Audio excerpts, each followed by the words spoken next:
Okay, and we should be live. I need... Been taking a second to calm down. So, I'm getting a new computer, and I wanted to update my backup for everything that I've done since I got this computer. And somehow or other, I managed to delete almost every copy of the Urza deck I've been working on. So I managed to find it in the recycling bin, restore it, then I had to move it. So I was trying to copy the file, so I accidentally copied the entire folder and had two copies of the same folder. So I was deleting the one folder, and somehow I managed to delete every single copy of the Urza deck, which fortunately was still in the recycling bin, and I was able to retrieve it and restore it, and it's back now. But I was very angry and very confused and frustrated how this had happened, so... Yeah, that was the thing. Do I still have this up for me? There we go. Okay, I'm looking at my OBS inside of the OBS's preview window. There we go. And now we're back to being able to look at Gather and the Word document. So yeah, so that's how I started right before I wanted to start streaming, obviously, since I need to open everything up so I have it. We just had that moment come to pass, so... But yeah, I tweeted this out yesterday that I'm going to be getting a new computer. I've been very, very frustrated with how I can't seem to do anything that I had wanted to do outside of Commander and Arena. And even Arena is not that great because I can't see chat and I can't... So I have to switch chat over to emote-only mode while I'm streaming Arena, so I should be able to fix all of that with the new setup that I'm going to have. I didn't get the exact PC that I wanted.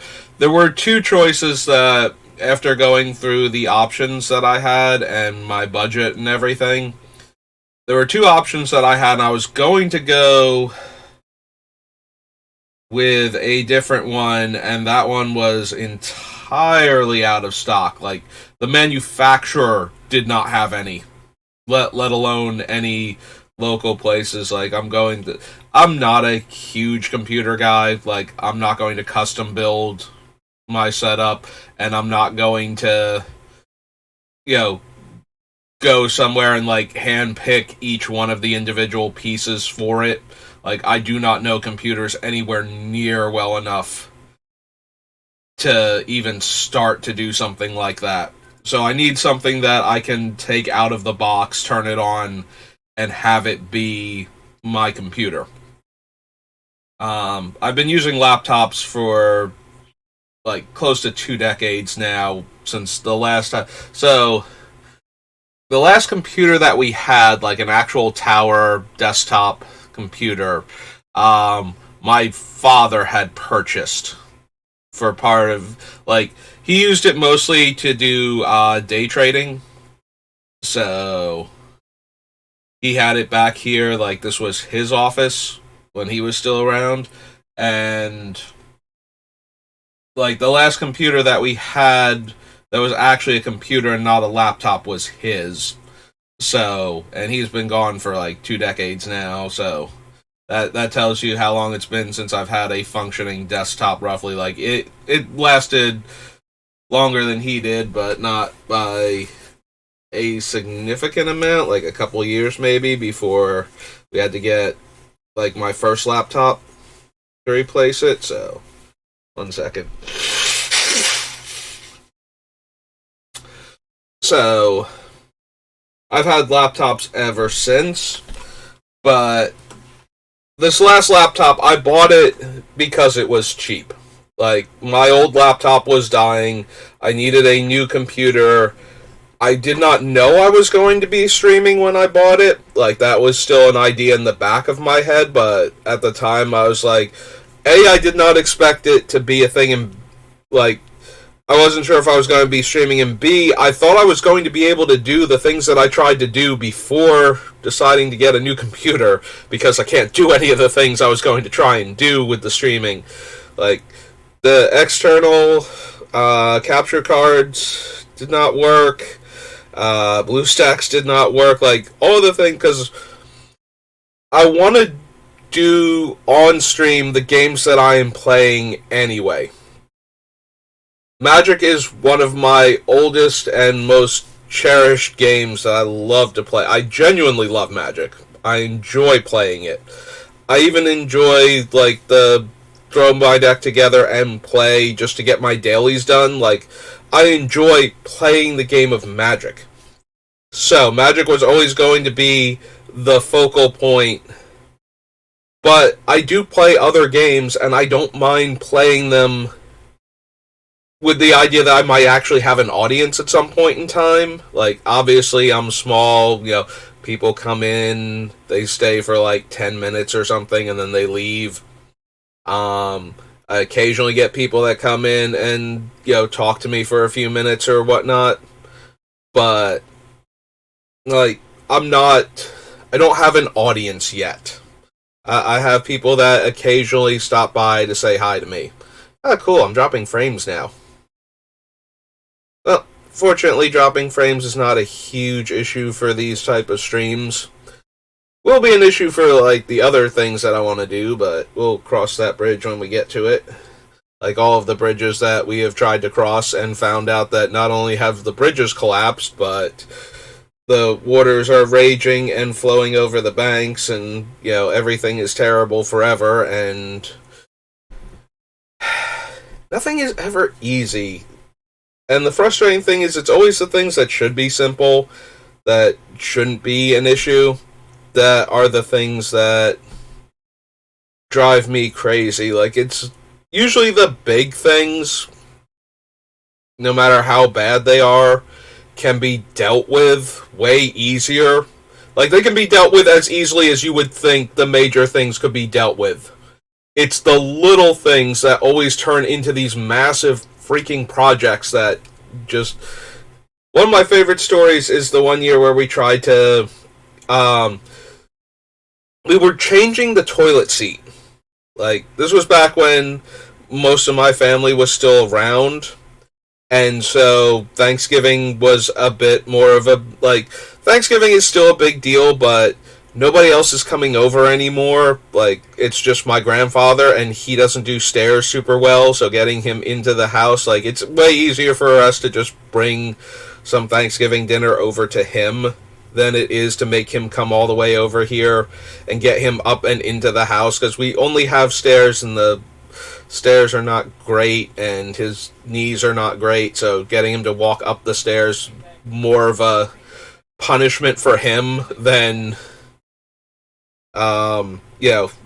like, it's not that don't want to include him, it's that it'd be miserable for him to get in and out of the house for him.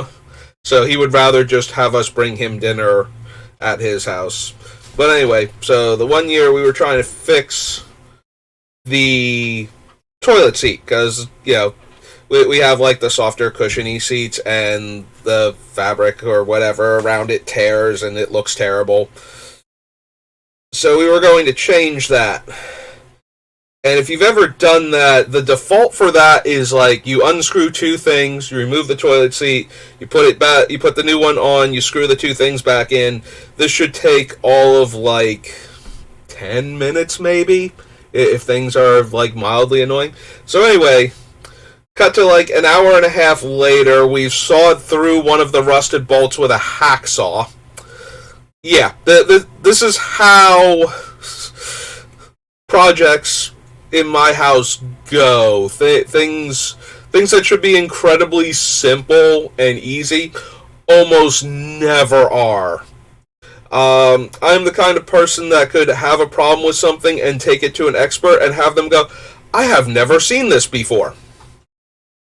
And not like the kind of expert, like, they have passed all the classes and this is like their second month on the job. No, I'm talking like people with like 20 years experience look at my stuff, people that do this for a living, and they're just like, I have never seen this. I used to have a guy for computers, he used to be part of my D&D group. I got a virus that, this guy he does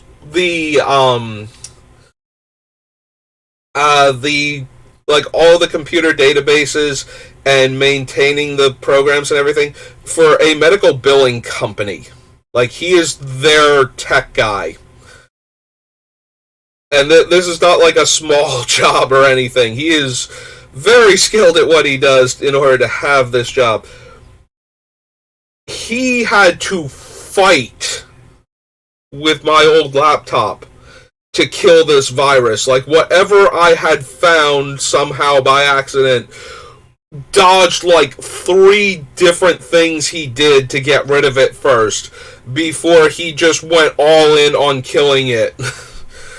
That is the level of crazy stuff. Like, should be simple, should be able to deal with it pretty easily.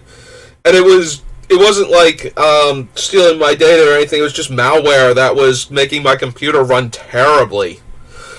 And he had to fight it like 3 different times in order to kill it. And this is not a guy that, like, normally he gets attacked by like way more problematic things that are actually trying to steal like important patient records and billing information and whatnot. And he was having to fight this thing that was on my laptop that was just annoying me. Like, that is the level of stuff I run into whenever I try to do anything. Like, what should be a minor problem just turns into this thing that baffles professionals. We've had all kinds of stuff like that, and it's just so weird and frustrating, and it always seems to crop up.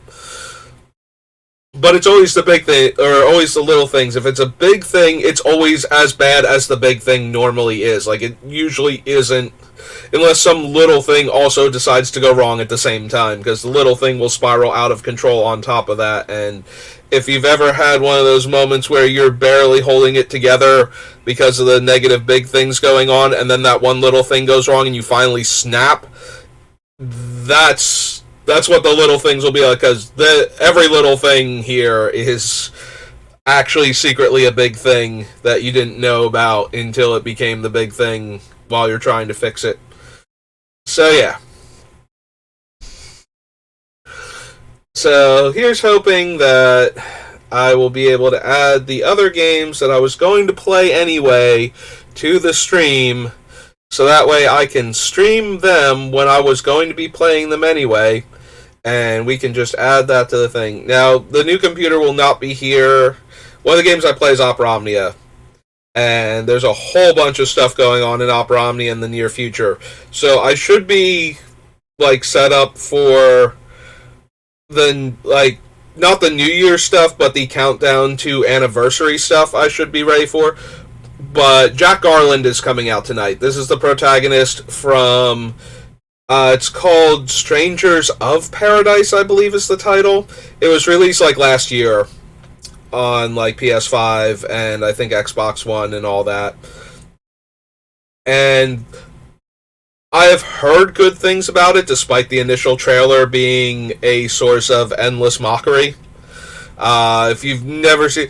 This is the guy that looks like he just walked out of Hot Topic, strapped a sword to his back, and declared that he was going to kill Chaos.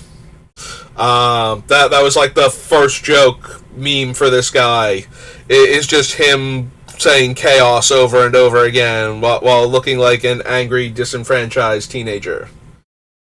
Hey, it's a bot trying to sell me on viewers and things. Why are you named after poker? Anyway, hang on, let me just pop over here and that one. Ban button. Hey, I'm getting better at this. Mount Poker School NAT. Like, it's MTT Poker School NAT. Trying to sell me more viewers. Listen, if I don't have enough viewers to make money, then I don't have money to buy your viewers. It's a catch-22. Also, out of all of the games that I play or would like to play on the channel, and I have played poker before online. I used to be really big into poker during the whole poker boom. I didn't get into it right after like Moneymaker, who is one of the most wonderfully named World Series of Poker champions ever. Did his first big win, but I did get into it soon after that. Like, that was the point in time where poker started becoming like a mainstream thing. Like, first there were like things like the Celebrity Poker Showdown that cropped up, and then I started watching like tournament poker. Like ESPN started. Well, I think it was ESPN too, but yeah, similarly to how Magic was briefly on ESPN2 back during like the Mercadian Mass era. Whatchamacallit, poker, like the World Series of Poker started showing up on ESPN2 and the World Poker Tour on, I think, like the Travel Channel or something. So I was watching a lot of poker, and I love card games, as you can tell by Magic. So because of my love of card games, I got into poker. Mostly, No Limit Texas Hold'em, because that was like the big thing. But I also played Omaha. I would play Raz sometimes, just because if you're going to get bad hands a lot, you flip over to Raz and see. Then you can tell how bad your luck is running. Because if you flip over to Raz and you keep getting what would normally be terrible hands in other poker games, then you just know that you're getting terrible hands and you're going to win at Raz. But if you flip over to Raz and you start getting sets and four of a kinds and royal flushes and whatnot, you know that you're on a massive cooler and you need to get away from poker for a while. Because Raz is literally the reverse hand ranking, where the worst hand wins and the best hand is the absolute terrible thing. Like, if you get a royal flush, you cannot win a hand of Raz, but if you have like deuce 7 offsuit and you never make a pair, then you're doing pretty good. But yeah, so I was big into poker back during that period of time. I played a lot on not Poker Stars. What was the one that turned out to be like really corrupt and it's been so long, I can't think of the site's name anymore. Full Tilt? Was it Full Tilt Poker? I think it was Full Tilt Poker. I used to play on there. I used to just like free roll, and when the site got taken down because they were, manipulating people's money and doing all kinds of shady stuff in the background, I lost out on like the $7 that I had. But I literally never put money into it. I used to do like the free roll tournaments where you didn't pay anything to enter and you could win like a couple dollars if you won the whole thing. And I would do like the dollar entry fee, like decent prize payout tournaments sometimes. And like the $7, like I think like 5 of it was from a free roll Raz tournament, actually, which is why I bring up Raz. Because like I said, if you're having trouble getting good hands, then you switch over to Raz and see if you just can't get good hands in regular poker, or if you shouldn't be playing poker right now. Because a format like Raz, where it just flips the values of the hands, like if you're going to get deuce 7 offsuit all the time, that's where you want to be playing at. But yeah, I used to have a lot of fun playing poker online that way, like never putting money into it, but trying to get money out of it. And I was actually decent at poker. Like, similar to how I am at Magic. Like, not amazing, but not terrible either. Like, I could have a good day and actually win a tournament, maybe.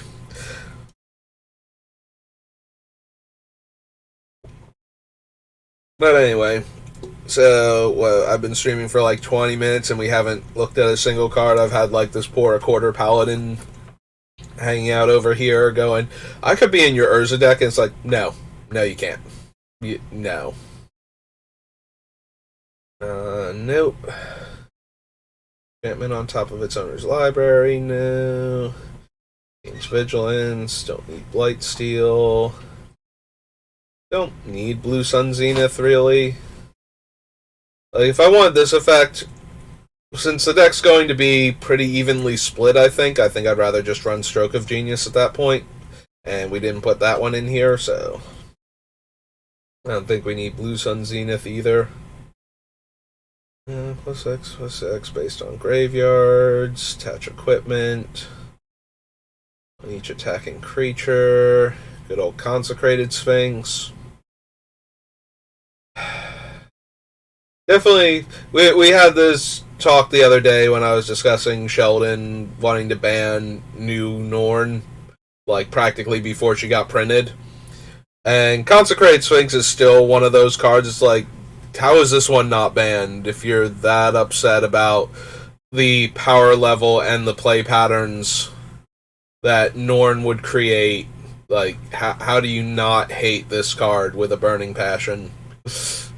Because if you've ever played against Consecrated Sphinx, it's supposed to die before anybody draws a card, other than its controller. That is how you deal with Consecrated Sphinx. Unfortunately, that doesn't always happen. The people that have removal have sorcery speed removal or are tapped out, and they wind up getting to the part where the player with Consecrated Sphinx gets to draw anywhere between 2 and 6 cards before it gets killed. Assuming that somebody has a removal spell at the time that Con Sphinx shows up at all. And if you've ever had 2 people have a Consecrated Sphinx in like a 4 or 5 player game, you know how crazy that one gets. So literally every time somebody decides if they're going to draw from Consecrated Sphinx, it sets up a situation where they get their first card, and now the other player gets to decide if they want to draw 2 cards from Consecrated Sphinx, because it is a May, and then they get a card. Meanwhile, you're still waiting to resolve the other card draw that's already been locked in from Consecrated Sphinx, so now they get to draw their first card of the 2, and that triggers the first Consecrated Sphinx, and so on, until both players decide that they've had enough. And then the rest of the players have to deal with this. Like, Consecrated Sphinx is one of those cards, and I'm not sure Consecrated Sphinx should be banned in Commander, but it is definitely one of those, the entire game suddenly becomes dealing with Consecrated Sphinx when it shows up. Like, this is one of those cards where you play it and you are now the arch enemy until your Con Sphinx is gone, and if you draw too many cards off of it, probably for a little while thereafter. That being said, Consecrated Sphinx is not essential to this deck, and I've been having more fun building decks where I pick the cards that go best with the strategy or that enable the strategy, more than the cards that are generically powerful. But yeah, Consecrated Sphinx, just insanely powerful. If you want to jam it in your deck, I do not blame you. We could jam it in the deck. I could put it on the list just because. Like, we could clone it, and then we could draw all of the cards forever. Doesn't that sound like fun, just drawing infinite cards? And it's a May, so we can stop. Consecrated Sphinx. Sure, why not? We'll put it on the list. I might cut it just because I don't super need it. Like, there are a lot of insanely powerful generic cards that aren't playing into whatever strategy I'm trying to build around at the time that don't make it into the deck but probably should, over cards that are more focused on what we're trying to do. But I just prefer the cards that are focused on what we're trying to do for the most part. But if we can find room for like one or two obscenely powerful cards just to make the deck more consistent and get its win rate up, then I suppose that's not terrible. You could also run Darksteel Plate. So Darksteel Plate, when we copy it, as I've said, copying equipment, because of the way Urza works, they'll be creatures and you can't equip them to anything. But Darksteel Plate can still be put on like Urza or something to make him indestructible. And then when we make the 1/1s, because Darksteel Plate itself is indestructible, as is the creature that it's attached to, the 1/1s would be 3/3 indestructibles while Urza's in play. They'd be 3/3s because of Urza, and indestructible because of the wording on Darksteel Plate. So, even though we can't equip them to anything, we can still have them be indestructible creatures, which dramatically reduces the number of things that can interact with them. Which is true of any of the other indestructible artifacts that I'm planning on running, and the Darksteel Forge itself making all of our artifacts indestructible, but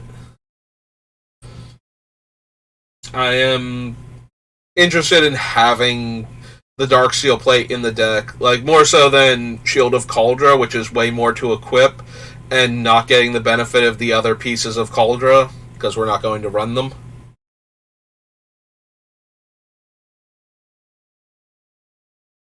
Living Weapon, no. Put any number of artifact cards from your graveyard on top of your library and draw a card, no. Counterspell Proliferate. This one counter on target creature. Regenerate it. Hero of Bladehold. It makes soldiers, but we're not using most of the other soldiers. It is another good thing to copy, though, because then we get the double battle cry, and we get 4 times the soldiers, and all of that fun stuff. And we do have some cards that care about the soldiers that we have. Like, I could see us running Harbin, Urza's kid. I always forget exactly.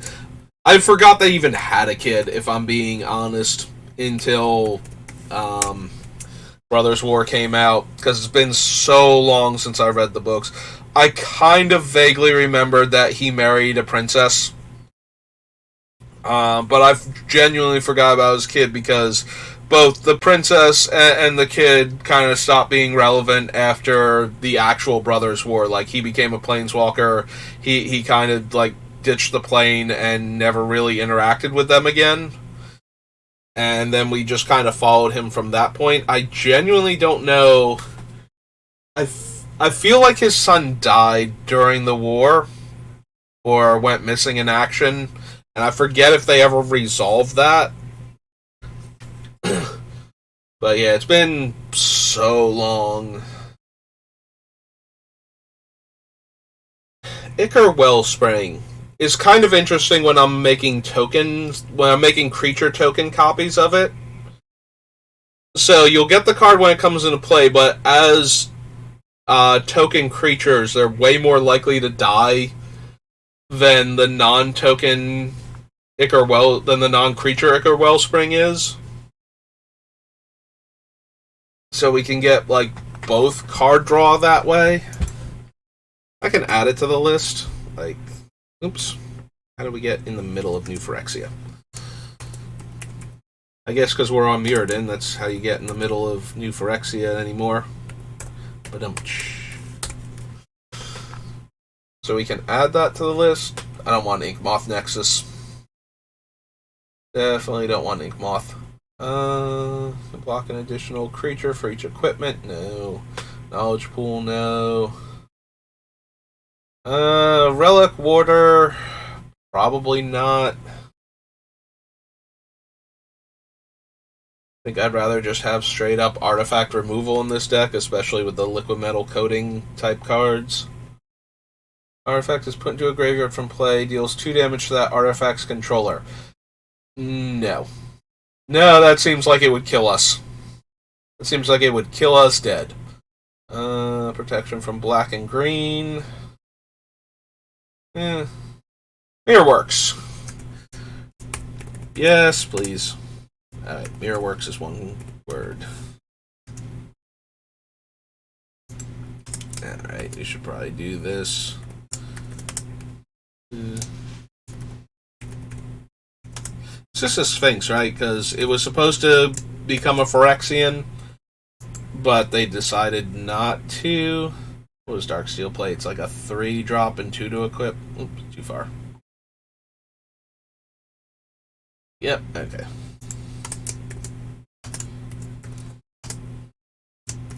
And equip 2. Wells. Oh, here a blade hold is 2 white. Human soldier? Human knight. And make soldiers. Knight, and it's a 34. Okay. Our Wellspring is a 2-drop artifact. And Mirror Works is a 5-drop artifact. Alright, so getting back to Mirror Works now. So, Mirror Works, I think I've mentioned this before. When Mirrodin Besieged came out and was like the thing of choice for drafting, I had Mirror Works in almost every deck for like a solid month. People kept passing this card to me, and I could not understand why. So when you have a non-token artifact enter the battlefield other than the Mirror Works itself, you can pay 2 to make a token copy of that artifact. I don't know if you've noticed this while looking at the spoiler list the spoilers, the set list for this set and its previous one, but there are an awful lot of artifacts on Mirrodin. It's kind of its thing. So you will have stuff to make copies of with Mirror Works by drafting this set. Like, you will have artifacts. If you draw, like, there's like a 3-mana 3/1 in this set.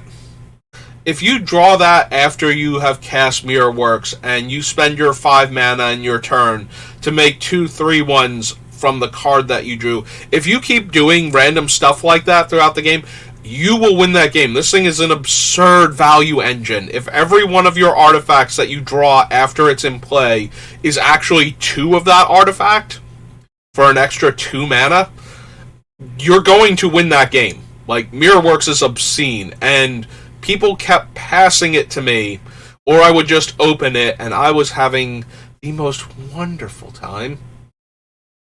Like, Mirror Works is such a good card. I did have one game where I kind of knew they had it, and I should have waited because I had a way to protect the Mirror Works. I had like a blue spell that countered things that targeted your stuff. Somebody confiscated, or Volition. I think it's Volition Reigns is the card from the set. It's like a really expensive any permanent type control magic, and I think this one was Volition Reigns, like from Scars of Mirrodin. And they stole my Mirror Works, and I lost that game because then they got to do the Mirror Works stuff. And it is as good as you would think it would be. I don't think we need the Mirror Sire, although the Mirror Sire is kind of funny with Urza, where we make 1/1 soldier mirrors, and then those soldiers die into 1/1 mirror tokens. Does give us a lot of Wrath resiliency if we're copying this guy, but I think we can copy better things than him, and I don't think the Sire itself is particularly good.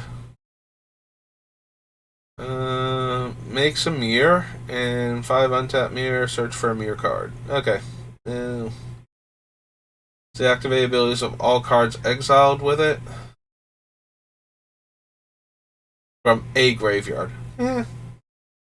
Not the worst, but that guy. No. No. No. Also no. Also no. Oh man, we could start cloning revokers and revoke everything.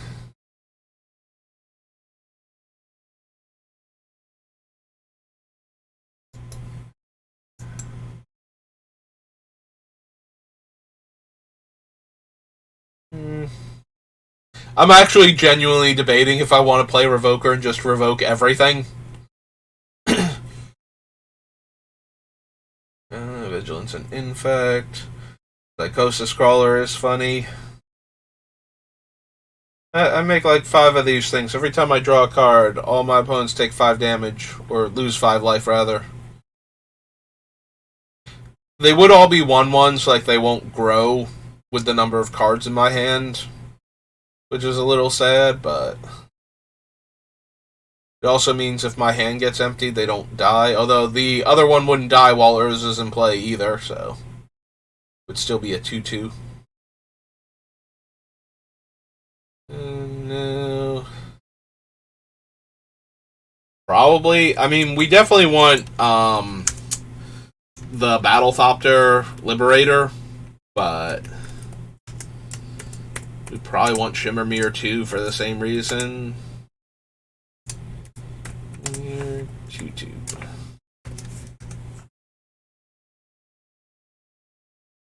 A Signal Pest, no. Yeah, still no. Spin Engine. This was the thing that I was copying with. It's a 3 mana 3/1.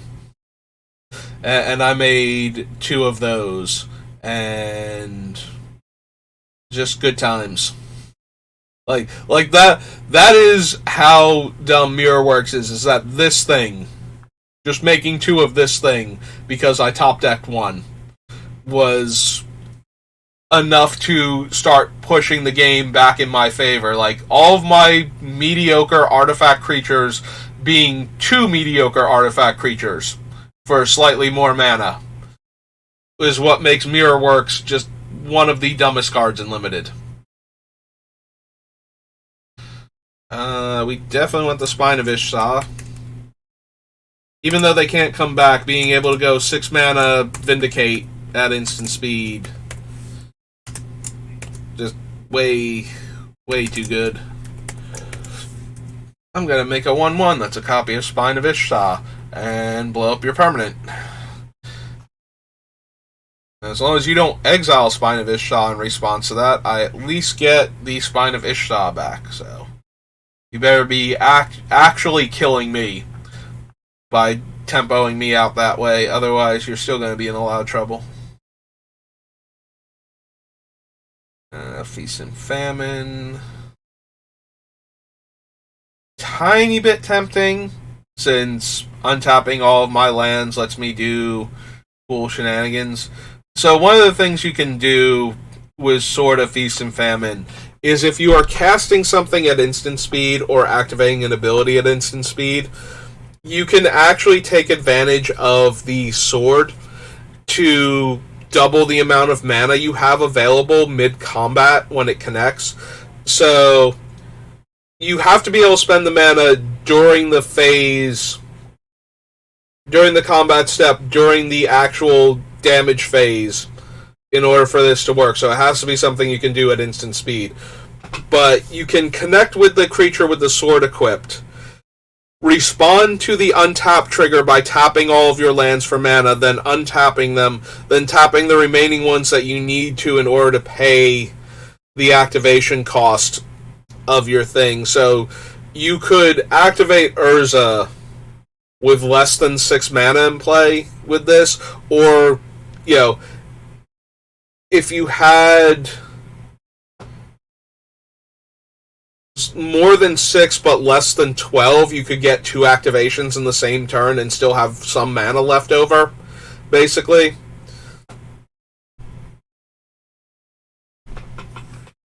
So you can do things like that with Sword of Feast and Famine.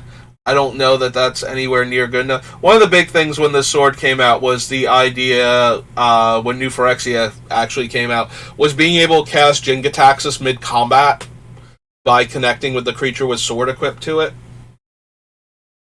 That was never like a huge thing, but it was funny that it worked that way, so that's why that particular interaction with sword has always stuck with me.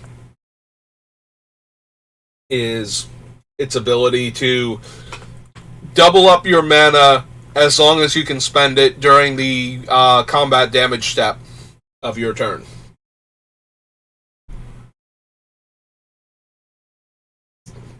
There we go. I ran out of soda from lunch. I have to switch over to water. If you have no Thopters, this goes back to your hand, you get 5 1/1s. I don't think we need that.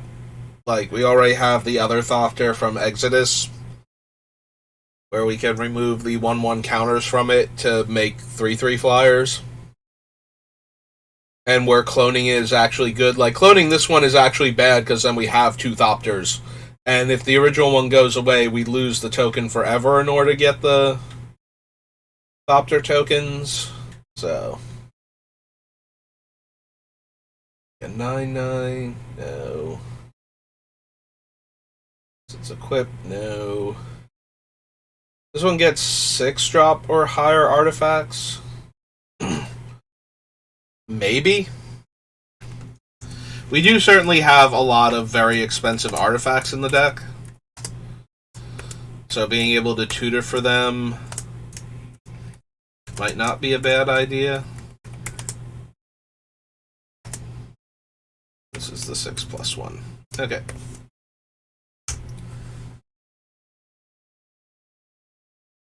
Turn the Tide. Anatomist, no. User, no. Lifelink, no, I don't really need that. No to Vivisection, and no to White Sun Zenith. Alright, onward to New Phyrexia. Oh, don't you sass me by moving all of my stuff. Ah, you're awful and I hate you. Okay, fine. So we need black gone, red gone, green gone, and New Phyrexia. Alright, if we could not do that again, that would be neat. I don't think I was supposed to refresh. I think I was supposed to go forward and come back again.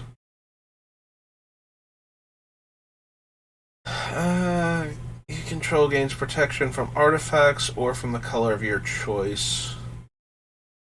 Yeah, if that one didn't have the one colorless, I might be down for it, but I think we can do better than that if we want to protect Urza from removal.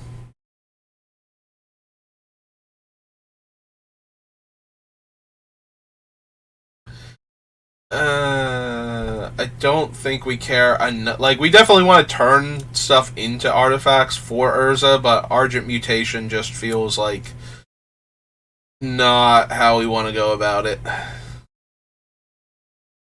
Enters the battlefield. You may return target equipment card from your graveyard to the battlefield. If you do, attach it to Ariok Survivors. So cloning Batterskull gives us functionally a 3/3 Vigilance lifelink, so that's not really worth it. Our things are soldiers, not golem soldiers, so none of the splicers are going to be particularly good, other than the idea of making like token copies of the splicer to make other artifact tokens, but I don't think we need that. Don't want any infect creatures. The tokens don't have a color unless the thing we copied does, so Cage Sun as a buffer isn't that great. Cage Sun as my lands tap for an additional mana, and we start making a lot of Cage Suns.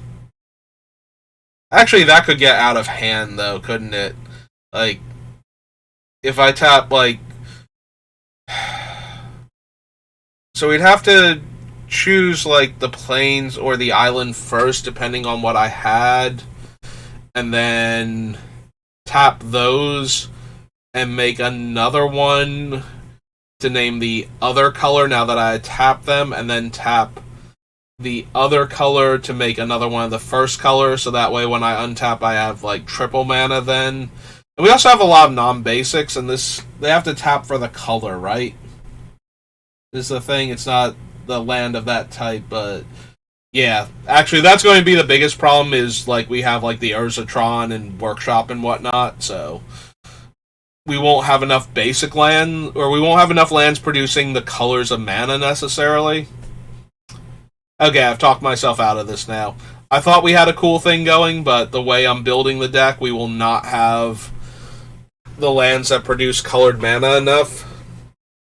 Like, at that point, I would need, like, Urborg or Yavimaya. And to name, like, either black or green, so that way when we tap the land for, like, the black mana for the swamp or something, we can actually double up mana production from it. And then once we clone the Cage Sun and we keep doing that, all of our lands will start tapping for tons of mana. And while that's a fun idea, that still seems like something where I'm jumping through a lot of hoops for not anywhere near enough what I'm hoping to get. Alright.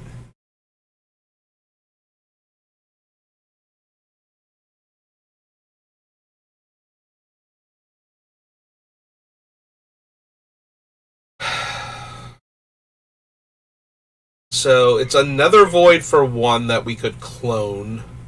We'd have to turn it into an artifact and make a bunch of 1/1s that have that ability. I am kind of amused at the idea of turning this thing into a weird prison deck where we just keep making token copies of like Sphere of Resistance and whatnot. And then the opponents just can't do anything. But the Chancellor's still a 7-drop to get to that point. And I think I'd rather just have a Sphere of Resistance and accept the fact that I also won't be able to do anything other than activate Urza for the rest of the game. No. No to Darksteel Relic. Yeah, while it is a 0-drop indestructible artifact, we can do so much better than that. Like, that's not worth a slot in our deck. Dispatch, however, might be 1 mana, exile a creature. As long as we have 3 or more artifacts. Probably. Like, this thing is going to consistently be a better Swords or Path in our deck. So, might as well just add it to the list. I guess there will be times where we don't have 3 artifacts and this thing just doesn't do anything, but most of the time.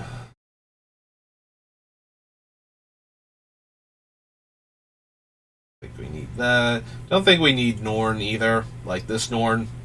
We won't be able to make copies of her without jumping through a ton of hoops, and we're already getting +2/+2 from Urza, and potentially from the Tempered Steel also.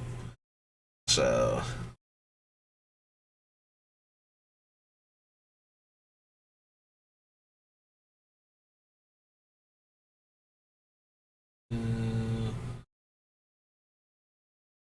don't think we need Gataxian Probe. Can't run that guy. Flying Vigilance. That player may sacrifice it if you do draw 3 cards. Oh, you may sacrifice it.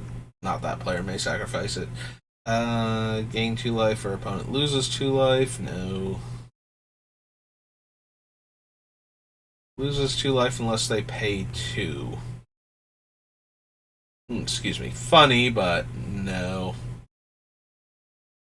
I don't think we need Karn Liberated. As on topic as Karn would be for this deck, right now his main role is being filled by Spine of Ishtar, which has better synergy in our deck, so I'd rather just do that.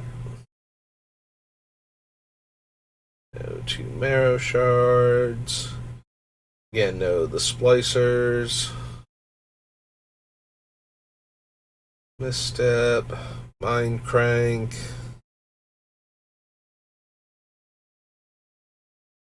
Do we want the Mycosynth Wellspring? We probably won't have as many basic lands in the deck, so I don't think we want that.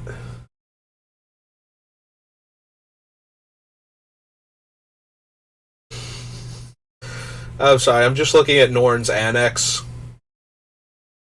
And I'm imagining having a small army of Norn's Annexes walking around. And our opponents not being able to attack us unless they pay a large amount of white or 2 life per Annex to attack us.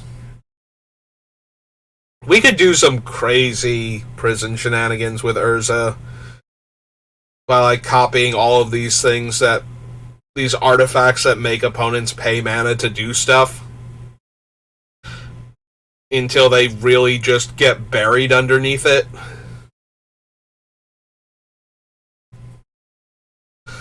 It would take a while to get some of this going, though. Like, Urza's so expensive to make a copy normally, so if we don't have the things that are reducing his activation cost first, trying to make like an army of Norn's Annexes is going to result in us having like 2 or 3 and then all of them dying. Hang on. My phone's ringing. Let me go check and see what that's about. Be right back.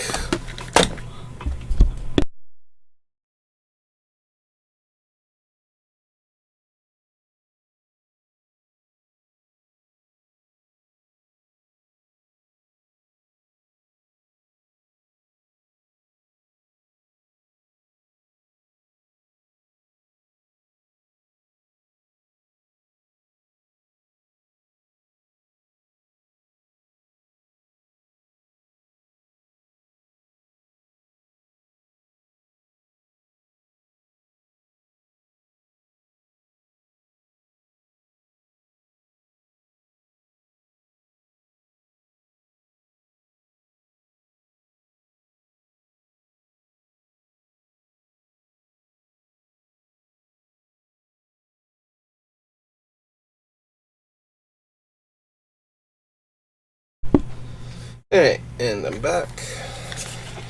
My headphones on again. I missed the phone, so I brought it back here with me in case it rings again. Just making sure that... Yep, okay. Huh. Yeah, I suppose that's sort of the mic audio is the only thing that's moving. The desktop audio isn't. Great, now I'm feeling all paranoid. Alright, let me just real quick pop on over to Twitch. Go to my channel. Yep, sorry Octo. Sorry, Octo. Let me just double check. My channel. Okay. Alright, before we get like that massive echo thing going on, just want to make sure that I was getting audio. I guess the desktop audio normally moves because I do have some sound coming out if like when I'm doing like arena and whatnot. So when the desktop audio wasn't moving, I suddenly got paranoid after that one stream where I was like 4 hours long, 0 audio. So I just need to double check. I shift in the creaky chair. Yeah. Things like Omen Machine. Maybe one day I'll build a deck where we just do dumb stuff like this and we just let everybody do everything.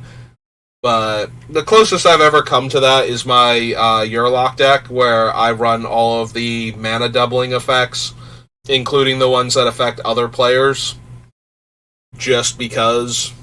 And that one's very fun to do in multiplayer, where everybody can suddenly make 10 billion mana and do the cool thing.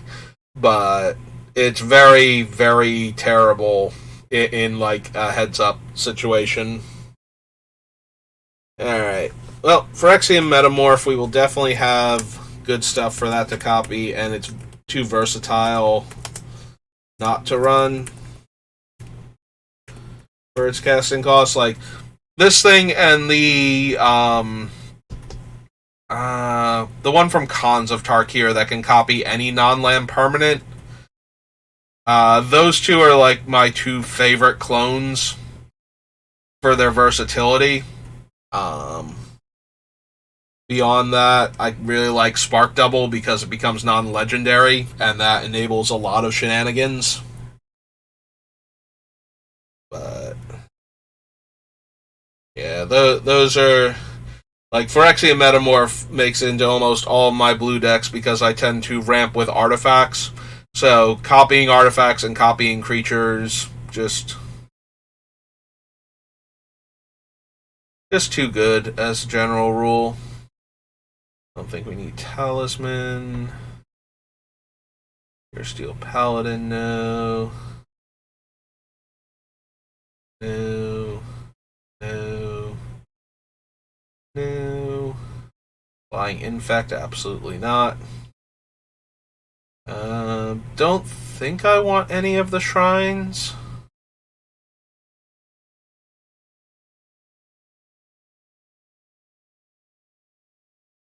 Or whenever you cast a white spell, put a charge counter on it, and 3 tap, sacrifice it, turn it into that many 1/1 mirrors. Like, there's definitely a version of this deck that could do silly things with Shrine of Loyal Legions, but I feel like for the most part, I'd just be better off not bothering. Do we want a Spellskite?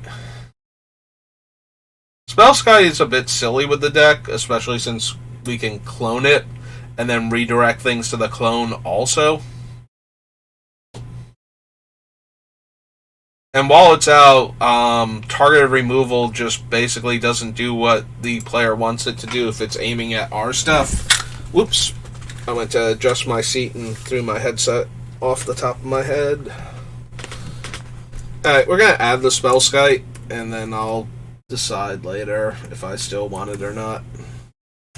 It's 2 and it's a horror. I'm pretty sure it's a Phyrexian horror at this point, since most of them are 0/4. Yeah, we'll add that to the list. Don't need Surge Node, don't need Suture Priest. I didn't need Feast and Famine, I don't need War and Peace.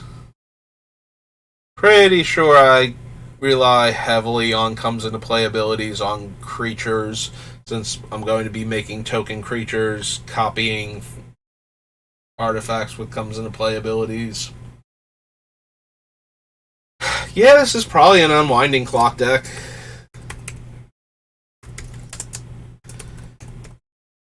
Like, imagine cloning Unwinding Clock with enough mana to make more Unwinding Clocks. Like, yeah. Alright, we go to my opponent's turn. I get the untap trigger. I tap 6. I make another Unwinding Clock. I untap all of my artifacts. They go through their turn. They don't blow up my board. Next opponent, I get to make 2 Unwinding Clocks and still have all my mana untapped. Basically. Yeah, no, it seems like it would get out of hand pretty quick. Or that the board would get wrathed, and, you know, but that's going to happen in Commander anyway, so.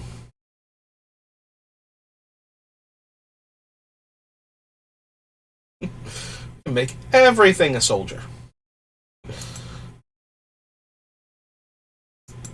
Alright, so that was new Phyrexia. Oh, Unwinding Clock is a 4-drop art. There we go. Fixed it. Now we go on to Innistrad. Set not exactly known for its artifacts. Cool transforming creatures, yes. Gothic horror, absolutely. Powerful artifacts, maybe 1 or 2. But certainly not to the extent we need it to be. Go to your hand. It's hexproof and indestructible. Mills cards, taps dudes.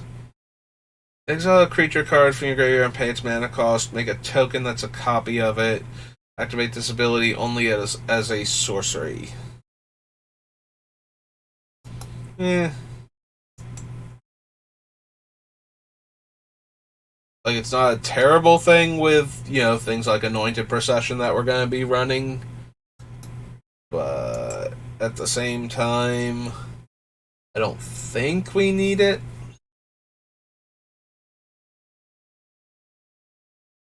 Guys, Blazing Torch, Bonds of Faith, Butcher's Cleaver, Cackling Counterpart.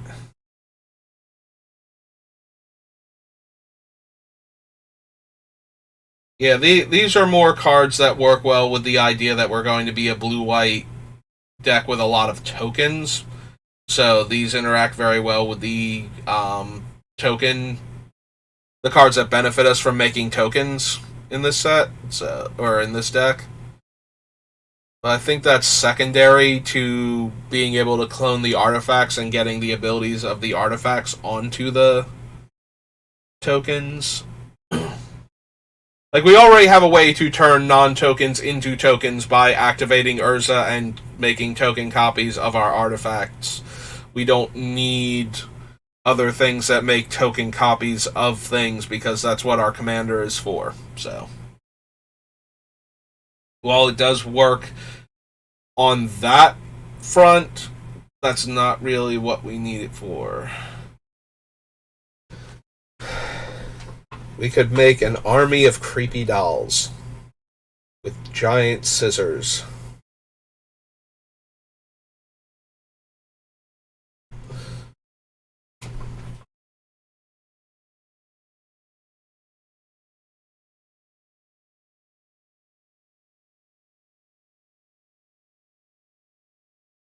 And I was considering it for a minute, making an army of creepy dolls and letting them try and cut down our opponent's things, but I think I prefer Mr. Stuffy Doll.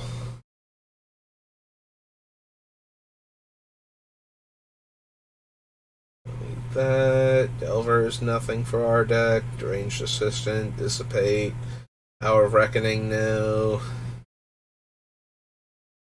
Yeah, I'm not really expecting any of these things. The problem with Fiend Hunter is we're doing this anyway with the enchantment Oblivion Ring. So the only way this matters more is if it's easier for us to make a creature into an artifact, and I don't think I'm going to be running... I'm not running things like Ashnod's Transmogrant and whatnot, so I don't need to make our...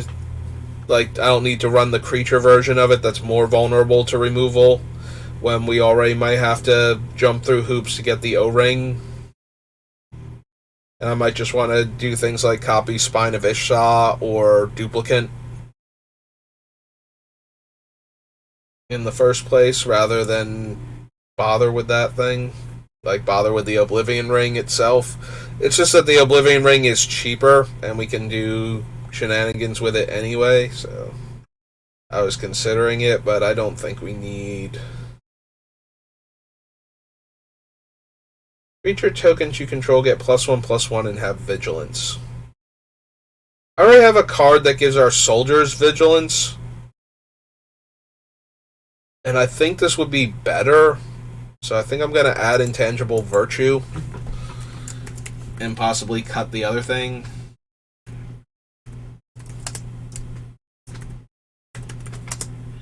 It's 1 white for an enchantment. Yeah, I think we add that instead. Don't think we need Invisible Stalker. Don't need Lab Maniac. Lost in the Mist. Ludovic's Test Subject, no. No. Nope. Nope. Nope. Can't run. They won't naturally have 2 power. They'll all start off as 3/3s, so no. No. No. No. No.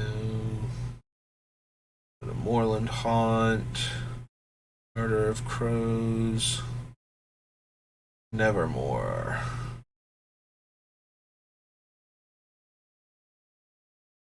Again, fun prison shenanigans, but no, I don't think so. Don't need that one. Don't need that or that. Also has red in the casting cost or red in the flashback cost. No, our things aren't zombies. No, no. More no's. Bunch more no's. Nope, nope, nope. You may cast it from your graveyard. Still not interested. Slayer of the Wicked. Nope. Snapcaster Mage.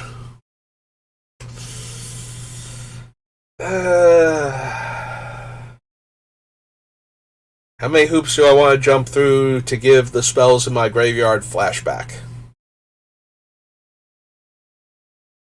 I mean, I'm going to be more artifact focused than spell focused, so while we will have, like, removal spells and whatnot that we need to run, I don't know that we're going to have enough by the time the deck is built to make turning Snapcaster Mage into an artifact of flashback a second one while the first Snapcaster is still in play. Like, that seems like an awful lot to do, and we have to either have enough mana or have Urza's activation reduced enough that we can make the copy of Snapcaster and actually cast the spell. And the more I talk about it like that, the less it sounds like it's what I want to do. No. No to you, Stony Silence. You get out of here, and you don't talk to me or my children ever again, as far as this deck is concerned.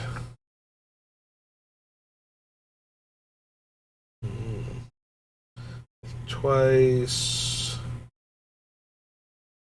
Traveler's Amulet, Trepidation Blade. No to Undead Alchemist. No to Urgent Exorcism. Bellringer. I think we need Witchbane Orb for anything, so yeah. Well, we got one more card than I thought we would.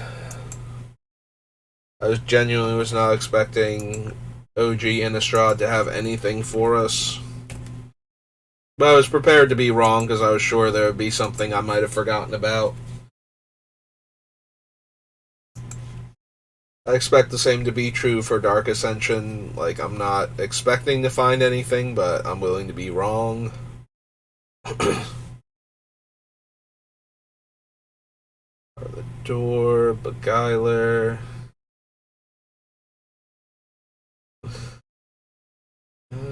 Creature spells. No. No. No. No. Flip side makes them lose 5 life. Yeah, it's still not worth. Counterlash, Curse of Echoes.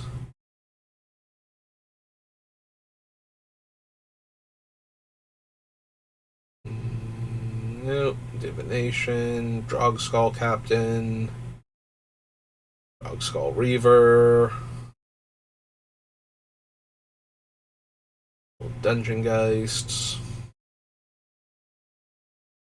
No. Gains protection from the color of your choice until end of turn.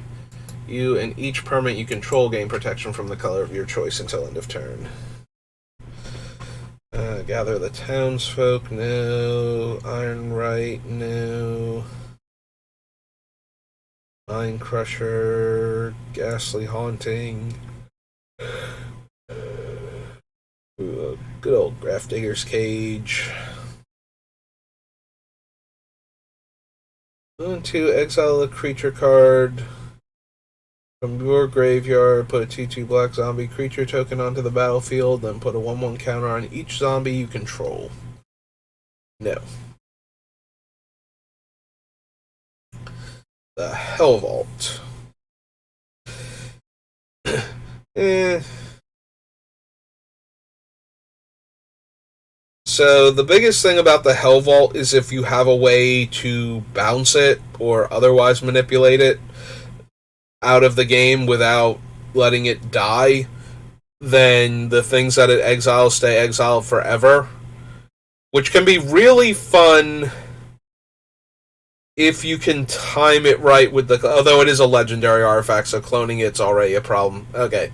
I was thinking that as long as you can exile, like if you have multiples in play, then what you can do is you go to exile one of their things with the one, and since they would get it back when the Hell Vault leaves play, and it does have the older wording, when they go to kill your guy, you just exile it with the other one, and then it goes into exile instead of dying, and it never dies, and they never get their stuff back.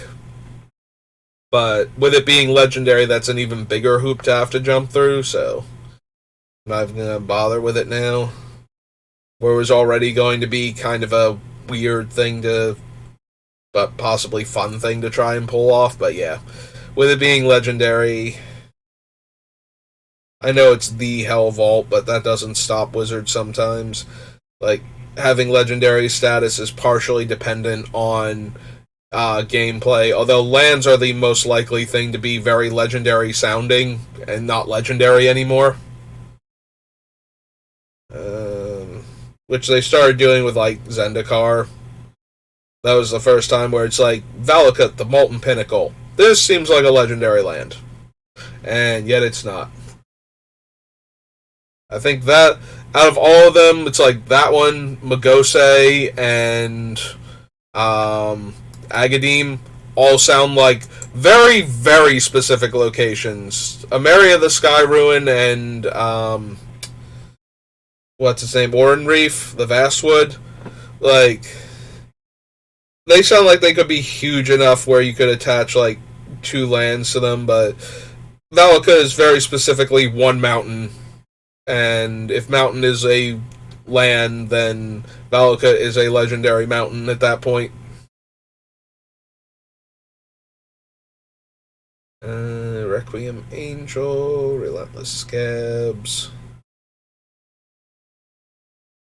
Sanctum, Saving Grasp. Ah, yes, Seance. Secrets of the Dead. Yes. Overclaw Griffin. That's one of those cards I just forget exists entirely. I forgot there was a 5 mana 3/2 flying first strike in this set. Like, I see that thing and I'm like, that was a card? Because, I play mostly limited when I'm not playing Commander. I almost never do Constructed anymore. So, the fact that I forgot that card even existed means that it was, despite being a 3-power flying first strike creature, that was not good enough. I'm wondering what the removal, like, the overall removal, I'm guessing Pillar of Flame was in, or a very similar card. And so killing your 5-drop for 1 mana was probably too much of a downside to risk. Especially when we have things like this guy floating around, where it's just like, oh no, we can spend 3 mana on a 2/2, and if it dies to anything that doesn't exile it, And then if that thing gets Pillar Flamed, you're extra sad, but... Oh yeah, so let's go through the hassle of making Thalia non-legendary and then clone her to death and back. So that players can only cast creatures for the rest of the game. Exile each non-land permanent target player controls. Return the exile cards to the battlefield under that player's control at the beginning of the next end step.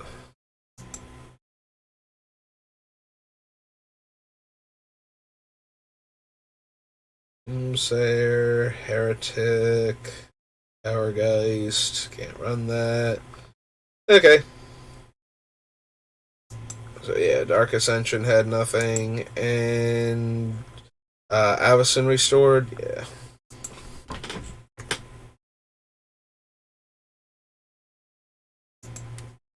Yeah, that angel.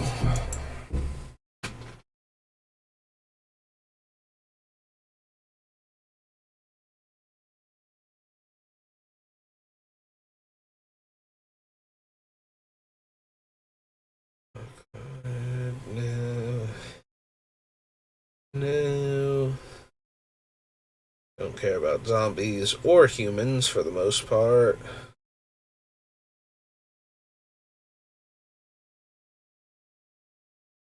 Abilities.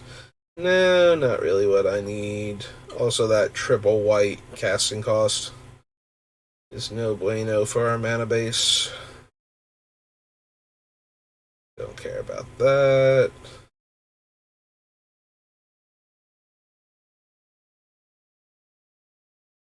I mean, we're already kind of getting that from Darksteel Forge, and we can cheat the Darksteel Forge into play, so I don't think we actually need Avacyn herself.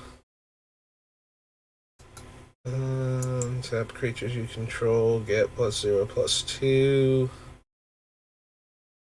2S flying is an angel. Target permanent. Creature you control. Which is hilarious if you turn that into an artifact and start making copies of it.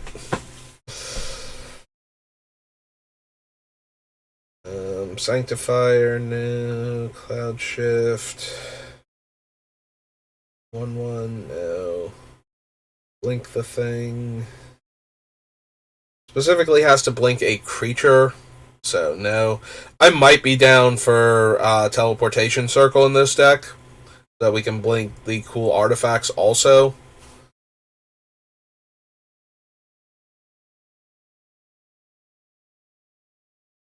Life. Jedi Navigator. Yeah, I'd be more interested in Deadeye Navigator if it wasn't for the fact that a lot of the... So, most of the things that we want to copy are going to be artifacts at their base, and not necessarily creatures. And we can't blink the tokens, so that really hinders Deadeye Navigator, despite the fact that we have a lot of powerful comes into play abilities, and Deadeye Navigator is one of my absolute favorite cards to manipulate that sort of thing, and a card that I kind of think creates unfun play patterns when it's in play for other players.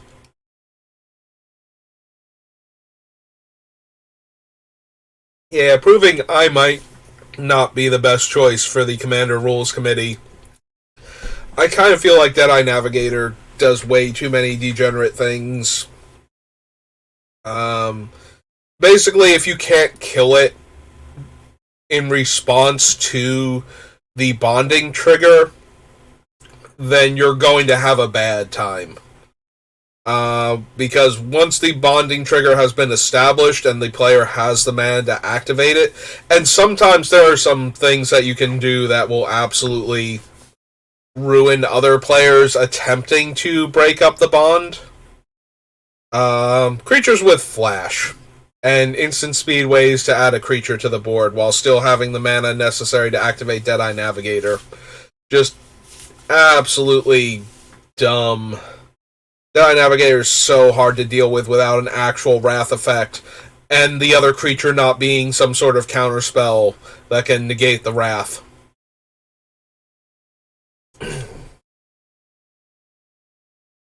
Yeah. Like, I love running Deadeye Navigator, but I feel like I run Deadeye Navigator because of how insanely powerful he is, and not because he's fun. And I would not mind if Deadeye Navigator went, because I do have a very high opinion of him, and I will run him in a lot of different decks that can take advantage of his... I'm going to pair with this creature now, and that's going to lock people out of the game until they build up enough resources and agree with each other to take me down, basically. And that kind of thing just feels very mean-spirited when it's working, so I only really run it in the decks where the power level on the deck is already incredibly high. Like, I think right now the only deck I actually have it in is my Nin the Pain Artist deck in order to help loop the Time Walk effects. Since Nin is a blue-red spells deck that is trying to take infinite turns, and that's almost every blue-red commander is a blue-red spells commander. It feels like, just because they've gotten slightly better at it. They've been doing more Artificer commanders, and occasionally, something like Gearson Starn, where he's trying to play into other space, but so many of the blue-red commanders are just naturally spell matters commanders. And if you're going to do I'm going to cast all of the Time Walks Forever deck, I recommend blue-red for that, because blue-red has the most buyback your dead spell cards to work with, and just lets you constantly loop Time Walks once you get enough mana. And Deadeye Navigator is one of the best ways to do that, because it only costs 2 mana to re-trigger and get Time Warp or any of the other 5 drops back, so at 7 mana you can go infinite if your opponents have no interaction at that moment. And yeah. Oops, I feel like I scrolled through a couple of these too quickly. Like, we did look at some of them, but not all of them. Brings it back as an angel with counters. No. Bounces all non-land permanents is terrible for our tokens. Target artifact or enchantment.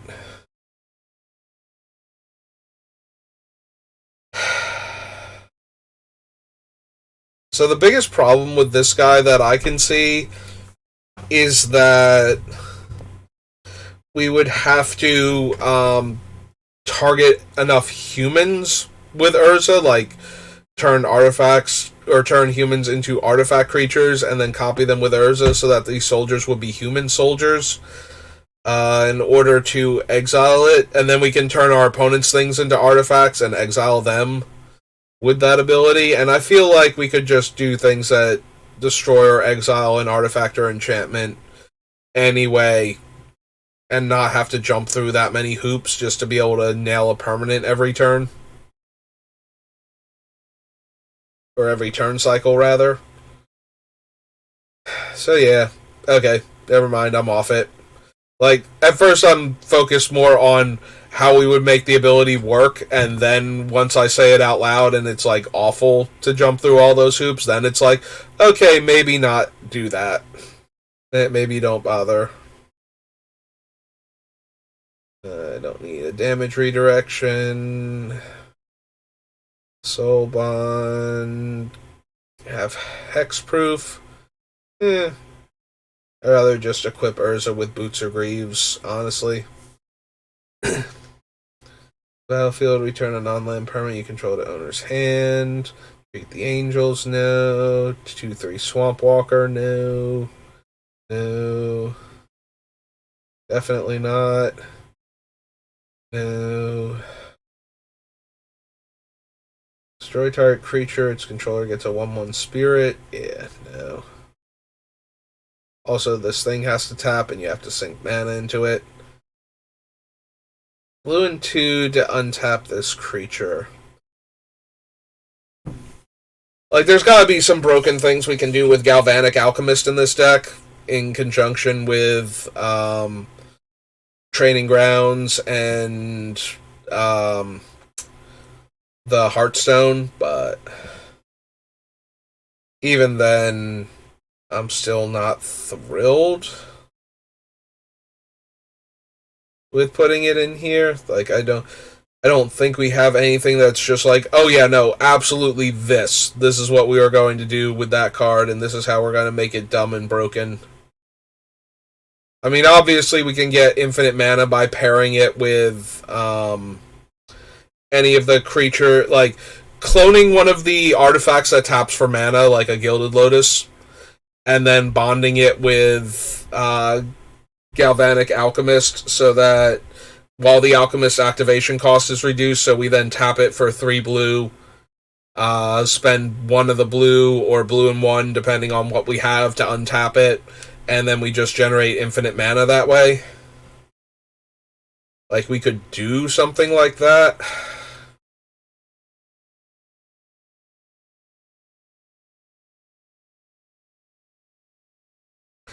Eh, I don't think I want to bother with that, but we could. We already have a bunch of ways to generate infinite mana anyway, so I don't think we need that one also. Gain 2 life for each other creature you control. The battlefield, draw a card. Defender first strike. No. Counter on it. Angel spells and human spells cost 1 less for each counter on it. Tap target creature. If it's a zombie, exile it. Enters the battlefield attached to a creature.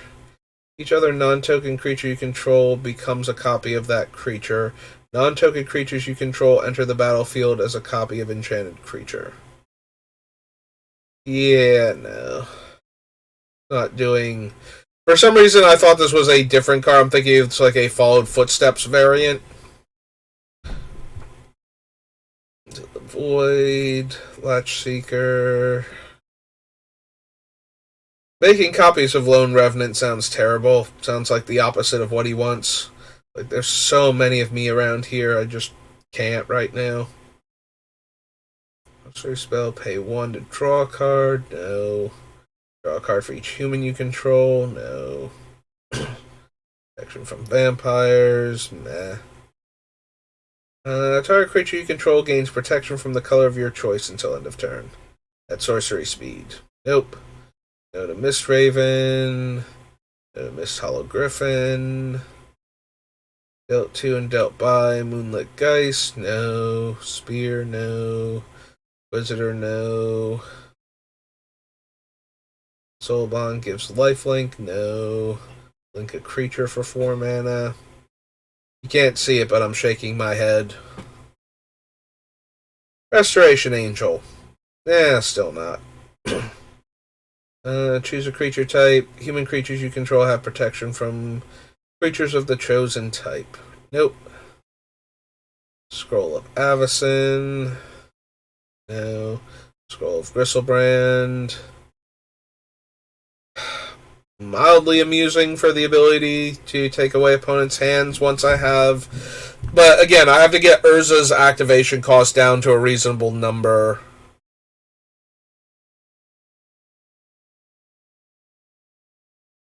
Notably, though, this does not have the at sorcery speed. Huh. Huh.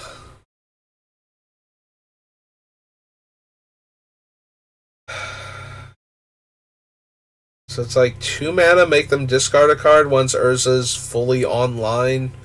It still doesn't seem quite good enough. Like, we have to get Urza fully online. Like, we need to clone the training grounds enough that Urza costs 1 mana to activate.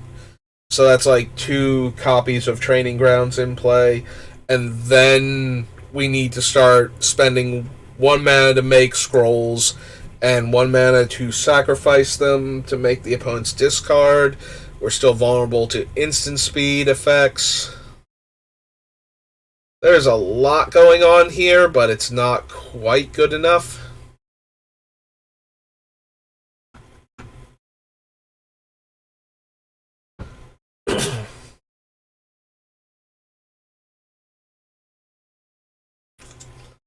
Yeah, I keep like almost scrolling back up to it and thinking about it because getting an actual artifact that we can make the opponent discard during their draw step means we could actually actively lock players out of the game once Urza is cheap enough. Like, or if we're trying to lock out a very specific person from having stuff.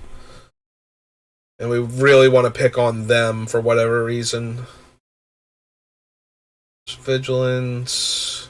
Steals the creature, gives it +2/+2 in flying. Tap target player puts the top 2. Okay, so they mill 2. Don't need that. Don't need Tam Tams. Don't need Tandem Lookout either. It is deal damage, not combat damage, but still, I don't think we have anything that's dealing damage outside of combat right now.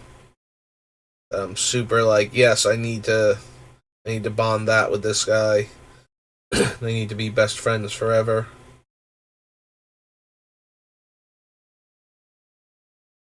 No. Of its owner's library. Probably not. There are some fun things you can do with a card like Vessel as a mana rock, where we're cloning that in order to put the cards back into our deck so we can use them later, or to stop reanimator strategies, but we already have the Stone Cloaker for that, so... And I don't think we're drawing our entire deck fast enough to merit that, so yeah, nothing from Avacyn. Alright, now we return to Ravnica for the first time. But not the last time.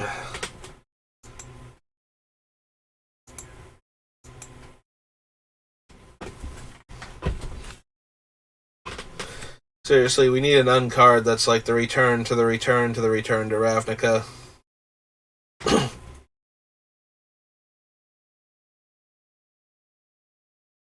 Serenity, no.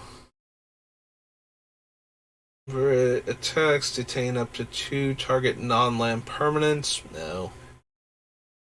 Vigilance as long as you control a gate. Rest reprint. Rester, charm. Gain lifelink. Draw a card. Put an attacking or blocking creature. No, thank you. Don't need the guild gate. No.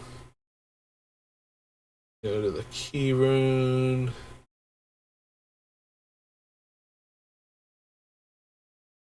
Damage you remove. Okay, so having multiples of these guys in play does not actually do anything. Because they would all lose counters, so either you have enough counters or you don't. Chronic Flooding, Civil Saber, Codex Shredder. I mean, the ability to get back something is good, but I think we like any card that we want from our graveyard since we don't have access to green. So being able to clone pseudo Eternal Witnesses. But if we actually have to spend the 5 mana, and we have to have one in play already, so we have to spend 11 mana in this case in order to make one and activate it. Although we can't activate it right away anyway, so...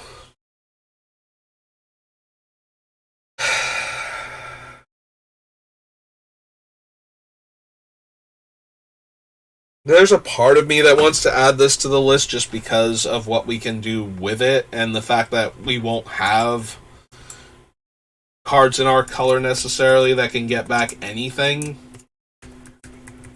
So there is minor value. I don't know that we're actually going to wind up running it.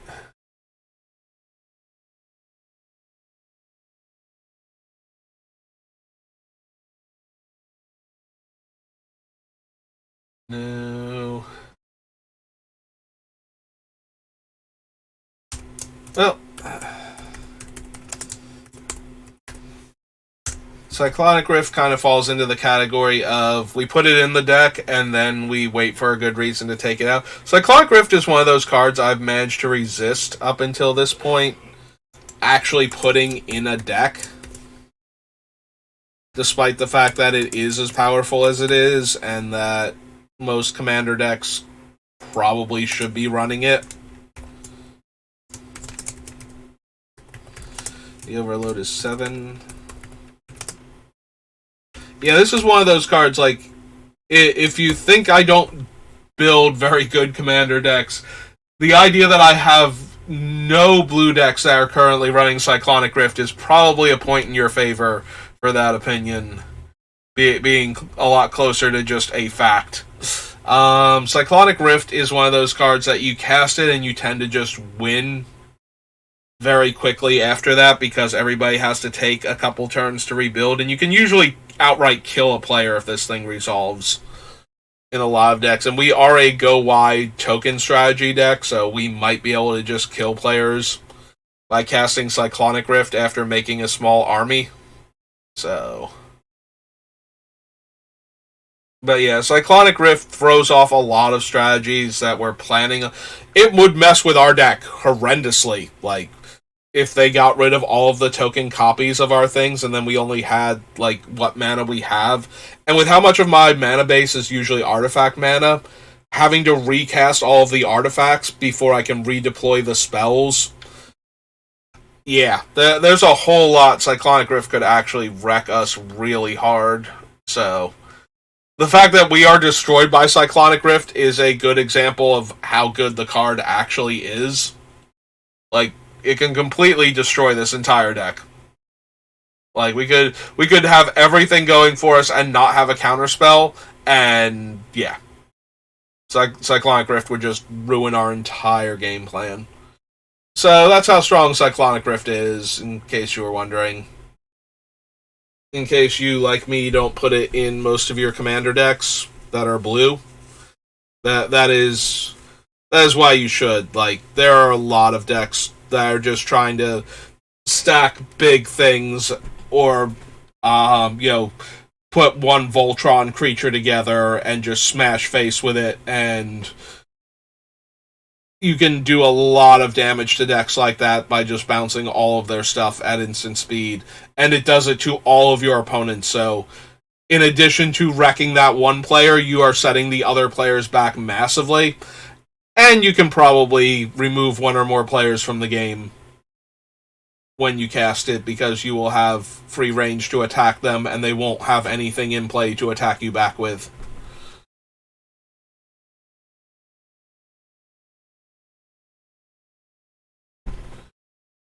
Grab some water.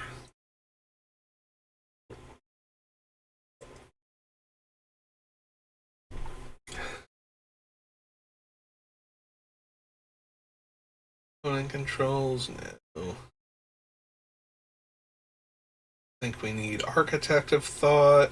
Where the judge is familiar. There's yet another variation.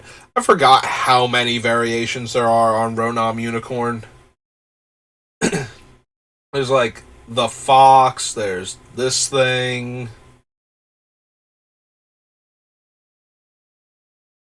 That.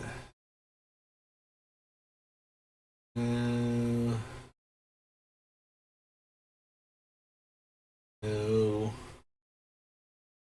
Dealt to you, or another permanent you control is dealt to Palisade Giant instead.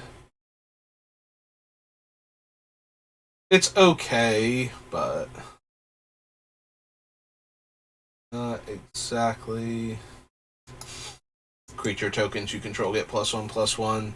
And this one is a 2/3 and therefore out of range of the default things that would kill it. That is slightly better.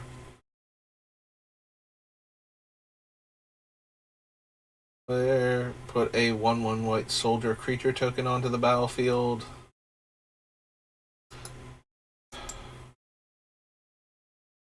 Is a 4-drop though, and just cloning intangible virtues kind of gets us to the same place eventually.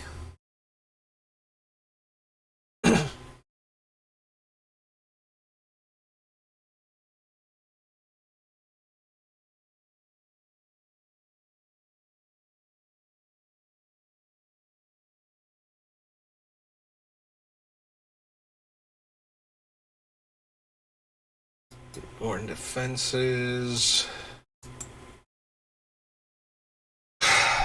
Is there any value to instant speed populate cards?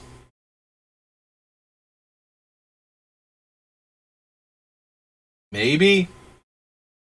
Like, I'm looking at Rootborn defenses right now because this is the first one we've come across. Like, 3 mana, make your stuff indestructible is okay. Depending on what we could populate, though, is what determines whether or not this is an actual, like, powerhouse card. Or whether it's just... Alright. I want to consider it, at least.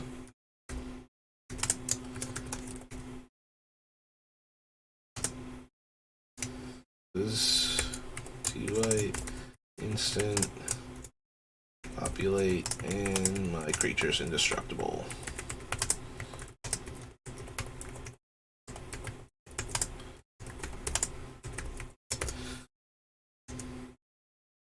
Okay. Search the city, notice search warrant, right? What's in that player's hand? No, definitely not. Vigilance and Shadowland has tap, prevent the next 1 damage.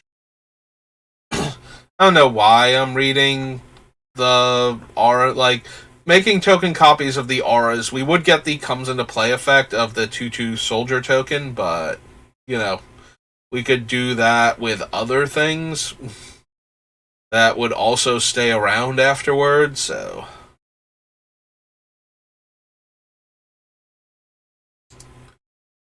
Entire creature defending player controls with toughness 2 or less to owner's hand.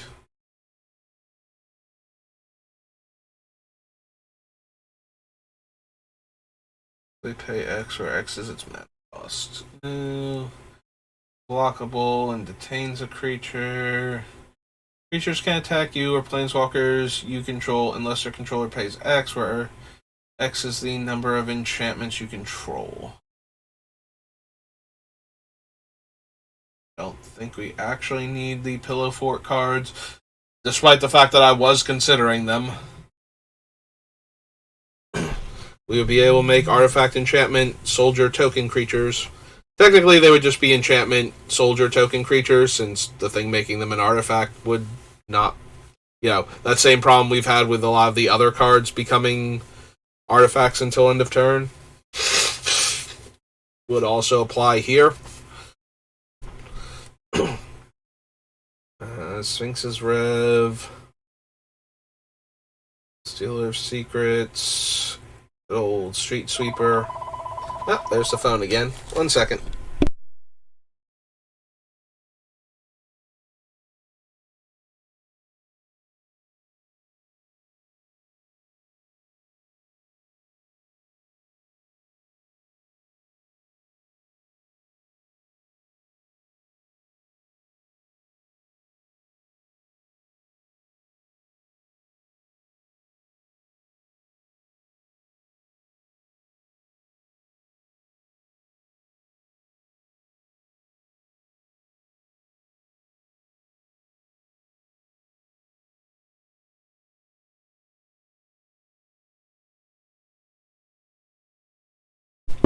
Hey, and I'm back. Actually, let's double check that I'm back.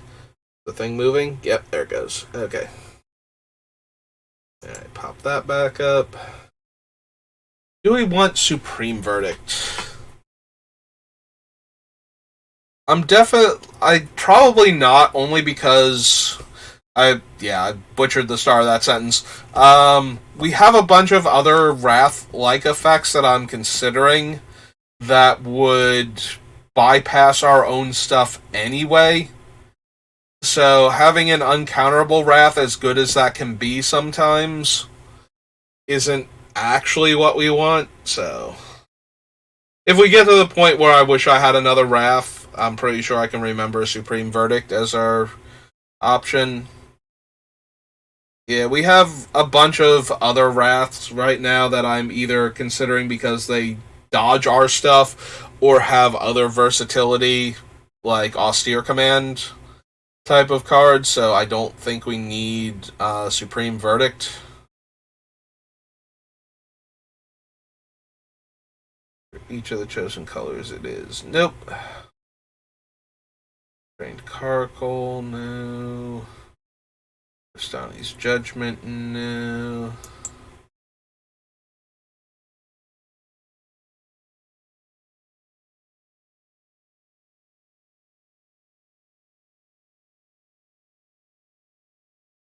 Two flyer.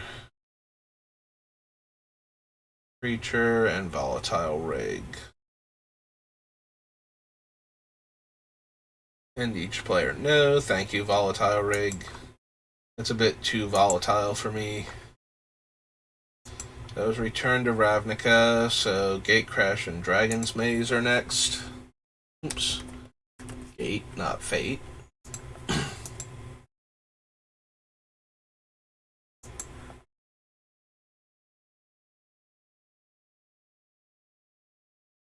Gains flying and first strike, no. Counts all attacking creatures, no.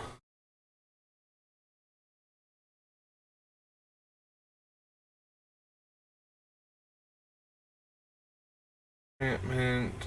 Of each combat, choose first strike, vigilance, or lifelink. Creatures you control gain the ability until end of turn.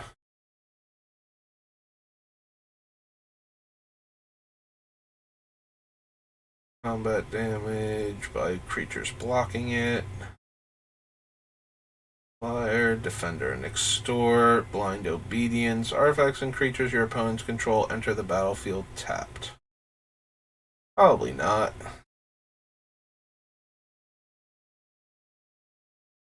Keyrune. I don't know why I stopped on Keyrune as though I could run it. That's silly. Obviously can't. Fire creature, no. Battalion gains flying. That.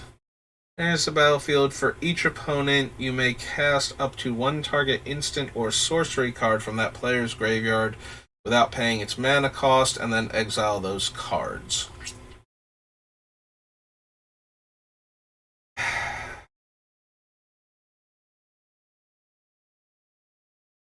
Don't think we need the blue primordial. I might want the white one, depending. They're still 7 mana, though. That is awfully expensive. Yes, we can usually find like 2 to 3 spells that are good to cast.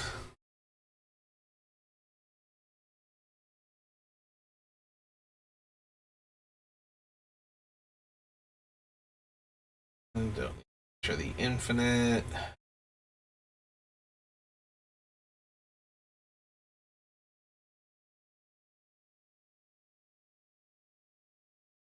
No.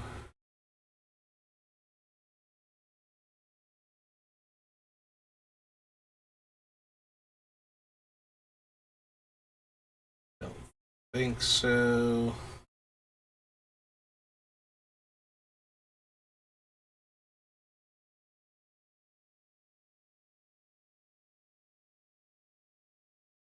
Vigilance, no. +2/+2 and pro creatures. Whenever an ability of a equipped creature is activated, if it isn't a mana ability, copy that ability. So every time we activate Urza,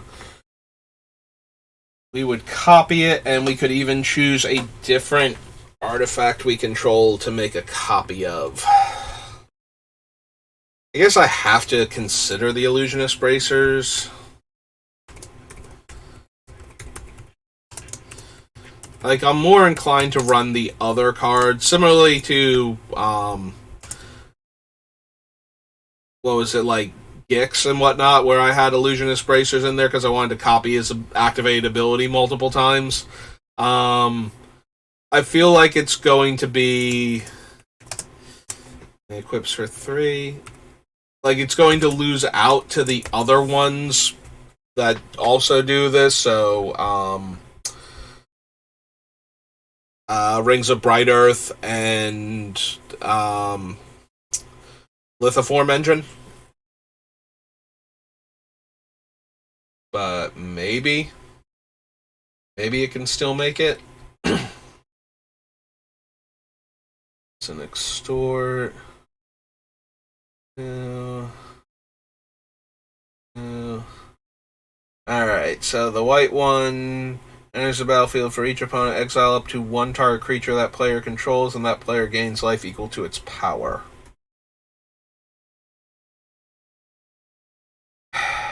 I gotta believe that I would just rather have duplicate at this point. Like, yes, I get to hit one creature from everybody and have it be gone forever, but I feel like if I just keep making copies of duplicate, I'll be doing better off than I will be by trying to just turn Primordial into an artifact creature and make copies of him. Like, I feel like the one less hoop to jump through makes up for the fact that I only get to eat one player's creature at a time. We need rapid hybridization. No, no, no.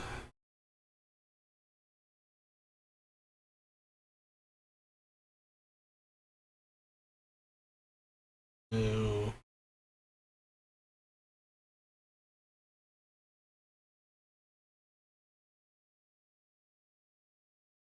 No. Nope. Good old Stolen Identity. Another one of those early blue token makers before blue started getting it as a more focused thing. I do like Stolen Identity, but it's not quite where this deck wants to be at. Real token, no.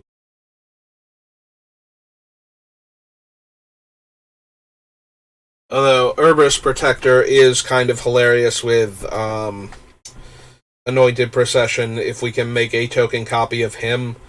So he comes into play, he makes 2 angels, we make a token copy of him.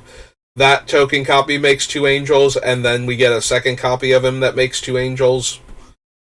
Like, it is actually funny, but at 6 mana for a base 1/1, I don't think it's actually good.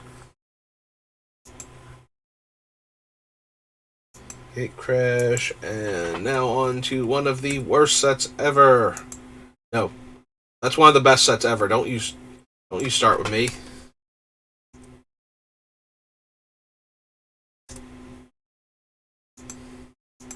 Yeah, or no, actually, no, I take that back. I was thinking Khans of Tarkir when it said Dragons of Tarkir. I saw Tarkir and I went, no, that's one of the best sets ever, but yeah, I'm a huge fan of Khans of Tarkir Limited.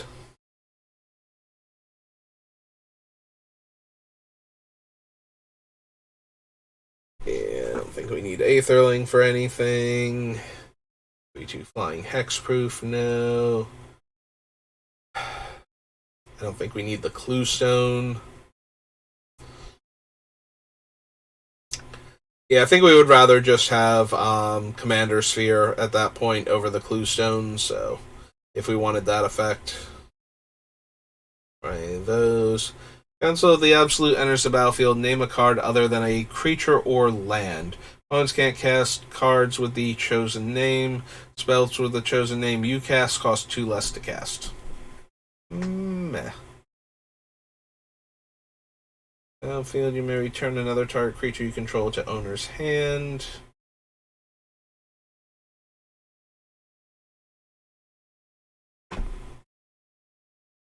No.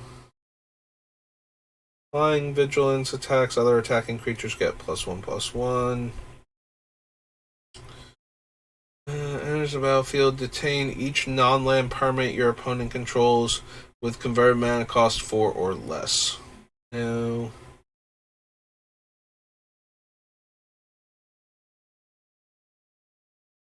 Flying. Vigilance.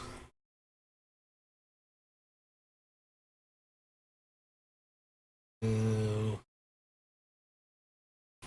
+2/+4. It's -6/-0. Nope. Counter target spell. Its controller can't cast spells this turn. Probably don't need that.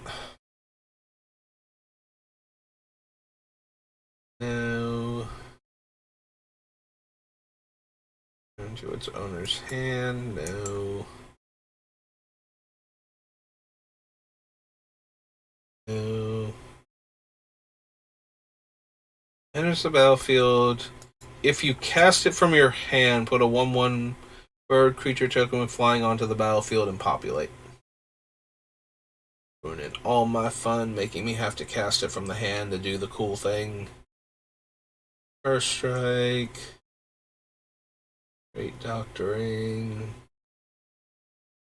1 mana populate, but it's sorcery speed. And good old Windrake. Okay. On to original Theros then. Theros.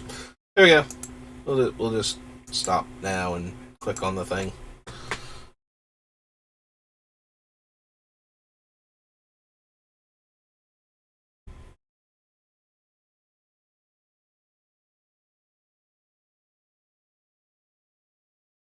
We have Crow and Horse.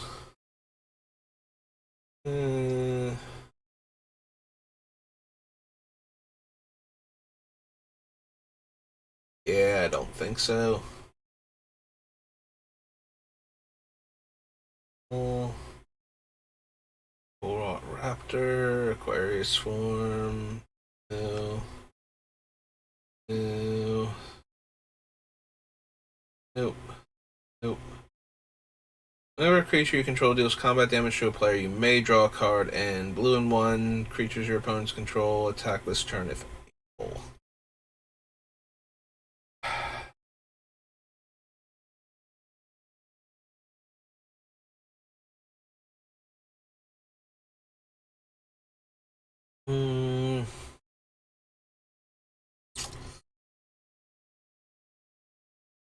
Don't think we need it. It's a little bit tempting. Like the draw card when we connect, because we can go wide, and the ability to force the player to attack when we have a large number of creatures in play that can probably trade with their stuff or block and eat it.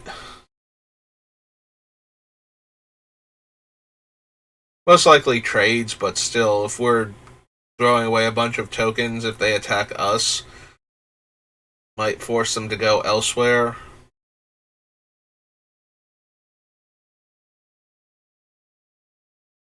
Yeah, we can add it to the list, and I'll consider it. Oh, Biden of Vasa. Oops. It's 2 blue art enchant. Okay, enough for right now. Burnished Heart. Do I want Burnished Heart as a way to ramp us? I'm already running Sad Robot. We can't run Golos. I don't know if I would want the... I forget if the Wraith from Warhammer has any black mana in its casting cost or not. I know it's from the group that is like black artifact creatures, so it might not be a thing I can run, but...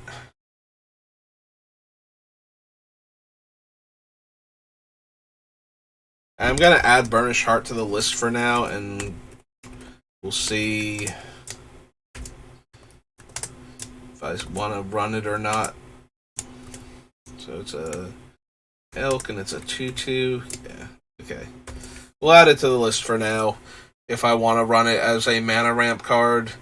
The biggest downside against it is that it gets basics, and this deck feels like it's just going to run so... This deck feels like it's going to get absolutely ruined by a Blood Moon or Back to Basics with the way I want to build it.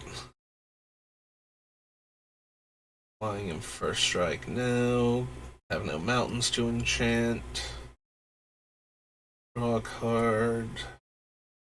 No. No.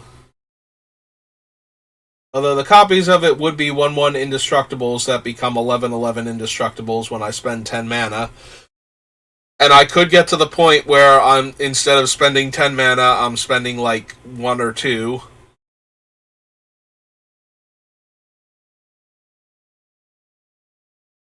Still not worth it, but funnier.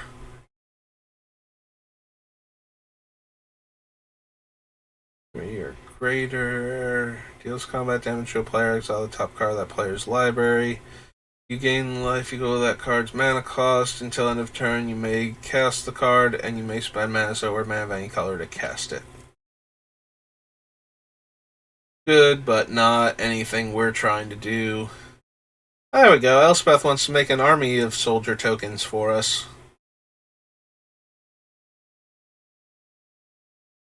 And most of our guys are 3/3s. Like baseline. I wonder if I don't want Elspeth, actually.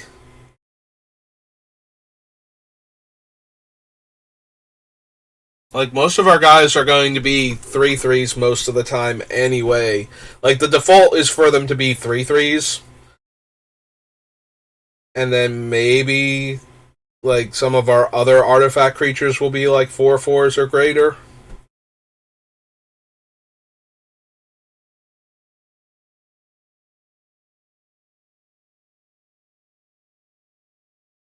The problem is we bypassed a lot of the other soldier lord type cards because they weren't doing enough for our deck, because the creatures being soldiers is barely relevant.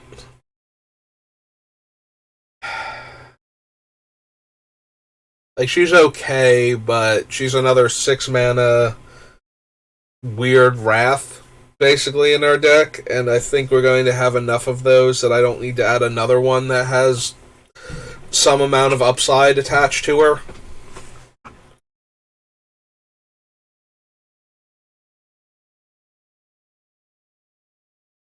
Double strike heroic, doesn't matter. No. No. Nope. No. No.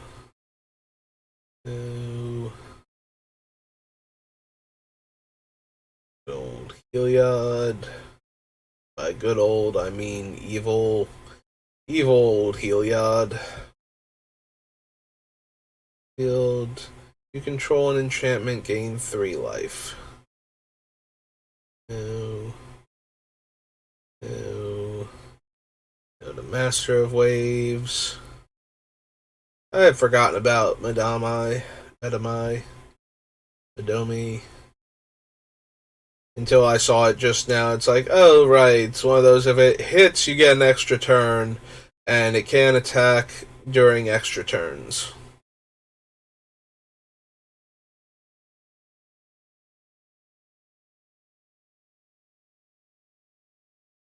Nykthos, I don't think so. No. No. No, we can do better. We can have indestructible 3-drop artifacts that we can turn into 1/1s. Or we can make 1/1 copies of. Rather than a 3-mana 1/2 that itself can't tap for mana the turn it comes down. Good old Pixis of Pandemonium. Gain 3 life. No. Run that. No.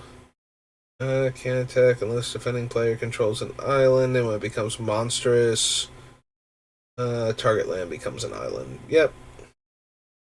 I couldn't remember if it was target land becomes an island or if it's all lands or islands while it's in play.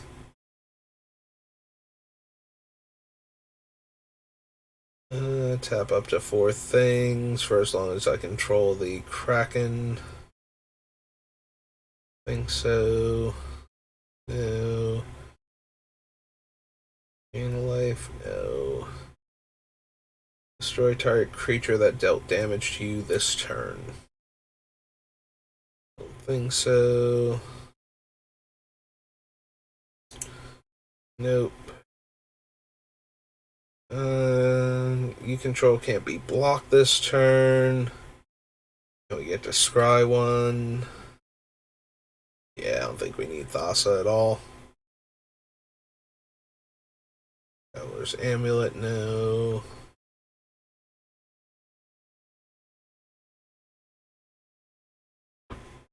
Nope. To Vanquish the Foul, to Vaporkin, to Voyage's End, Wavecrasher Triton, Wingsteed Rider. Anything on page 2? Anything at all? Witcher's Eye, nope. And Yoke Docks. Nuh-uh. Alright, so that was Theros. On to one of the other worst sets ever. Born of the Gods.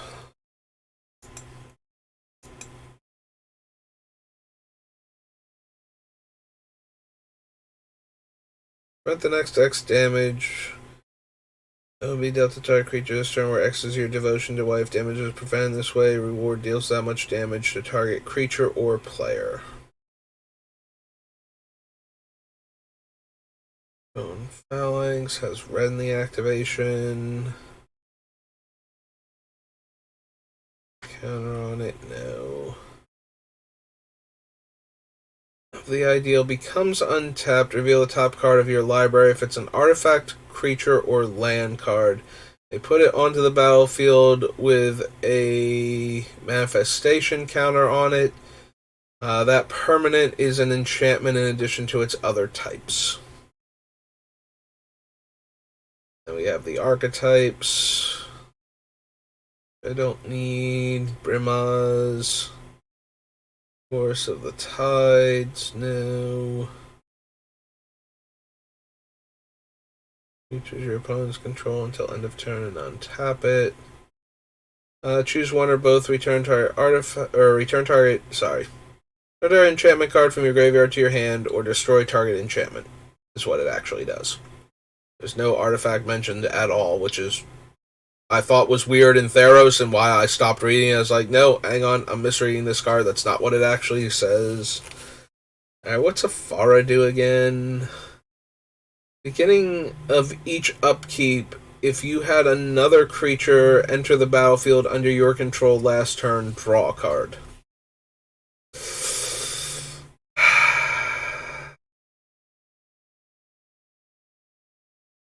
So, at the beginning of my upkeep, I would have had to have had a creature enter play during the previous player's turn.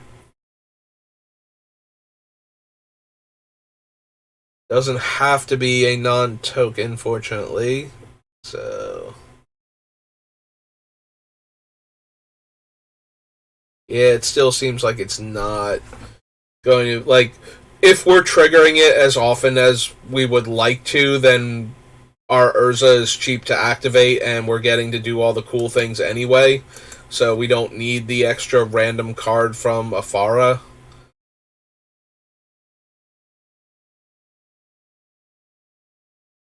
Copy of target creature you control. If it's your turn, scry 2.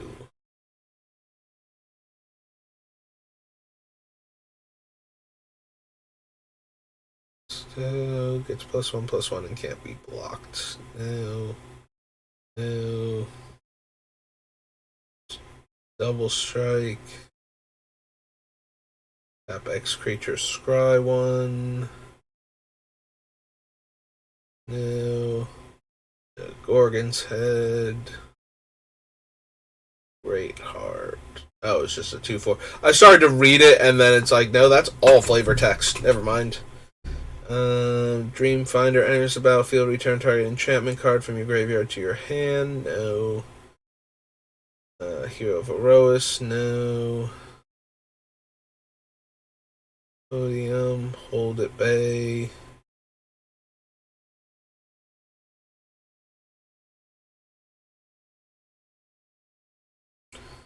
This is Astronomer. Mind Reaver.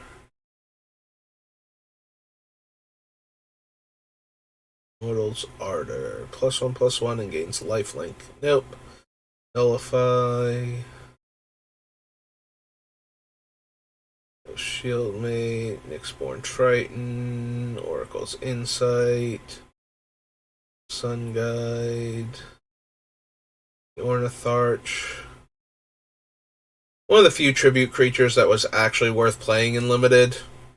Um, Either the opponent gives you a 5/5 flyer because they can deal with one creature, or they give you a 3/3 flyer and two 1/1s because they have like a 1/4 reach or something.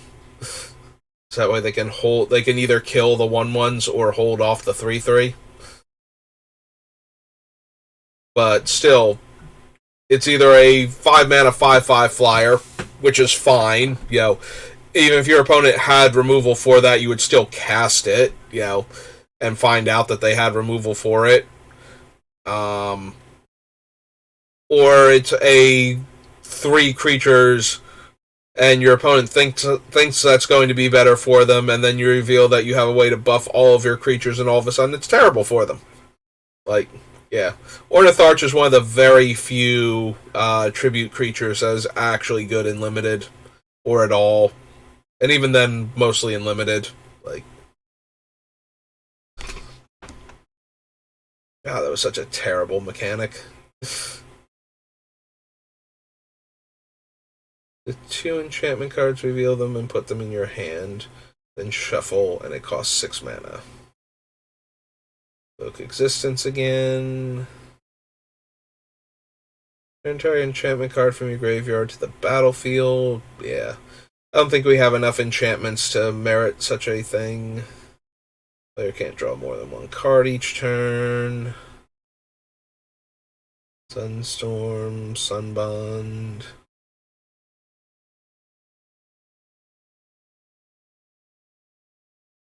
Blue Temple. Ooh, excuse me. Thassa's Rebuff. Tremokratus. This was a thing that was nearly unblockable, right? Can't be blocked unless all creatures defending player controls block it. So if one of their creatures can't block for whatever reason, he's unblockable. And if all of their creatures can block, they all either have to block him or not block at all. So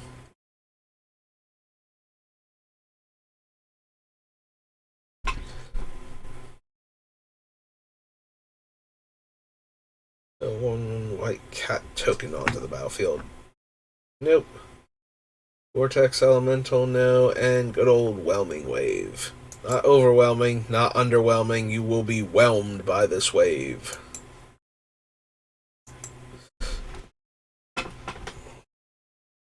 So that was Born of the Gods, and now we have to journey into Nyx. Yeah, Theros was cool, and it had some cool concepts. Its 2 follow-up sets were not amazing. Although Journey into Nyx did finally give us the one thing we had been waiting for the entire time, which is Enchantment Fall. We finally had the Enchantment Matters ability in our enchantment theme decks.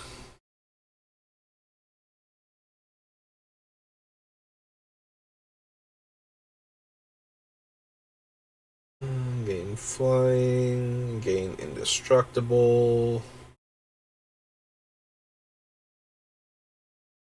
Tap target creature. Double strike as long as it's enchanted. Otherwise, enchanted creature has double strike as long as it's an enchantment. Otherwise, prevent all damage that would be dealt by enchanted creature. Okay. Vanishing Light. Battlefield Thaumaturge.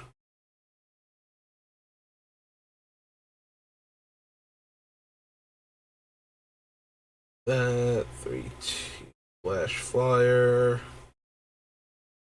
Countermand. Crystalline Nautilus. Chakra Mystic. Daring Thief.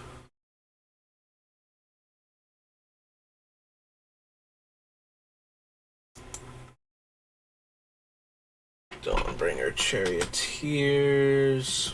No. Dayside. No. No. I mean, we could run Dictate of Heliod, but I think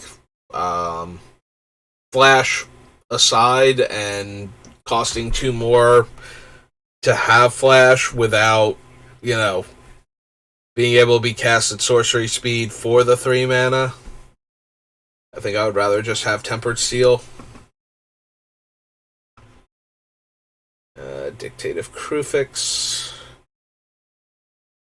I mean, that's slightly better Howling Mine, but we're not benefiting from the opponent's drawing cards in any way, so... One spell each turn, Font of Fortunes, Font of Vigor, the Godsend. Oh, there's my phone again. Yep. Nah, they changed their mind. Whoever it was didn't even last long enough to pop up with who was calling. Enchantment enters the battlefield under your control. Prevent all damage that would be dealt to target creature this turn. Makes a bunch of 4/4 Sphinx tokens. Or is attached to it. Gain control of the thing. It gets +1/+1 in flying. Interpret the signs. Yours dismissal.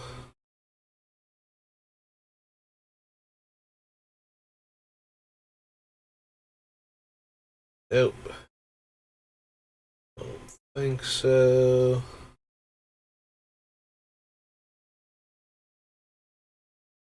Expo, that's tapped and attacking. Yeah, I didn't think so, but I had to double check because I couldn't remember exactly what it did. Destroy target enchantment creature and opponent controls. Nope. Whenever a creature deals combat damage to a player, you may sacrifice obstinacy. If you do, destroy target enchantment. Keep gain 1 life. Roll 3/1. Number of target creatures each gain double strike. No. Pin to the earth. No. A copy of that creature until end of turn. Colossus enters the battlefield. Into its owner's library, beneath the top X cards, where X is the number of planes you control. 4 or greater, it can't be regenerated. Flying, beginning of your upkeep. Oh, it's the one that bounces an enchantment. Yep. 2 blue enchantment birds and scry 1. Move the counters from it to take an extra turn. Scourge of Fleets. Sightless Brawler. Sigiled Starfish. Skybind. Or another enchantment enters the battlefield on your control. Exile target non-enchantment permanent. Return that card to the battlefield under its owner's control at the beginning of the next end step.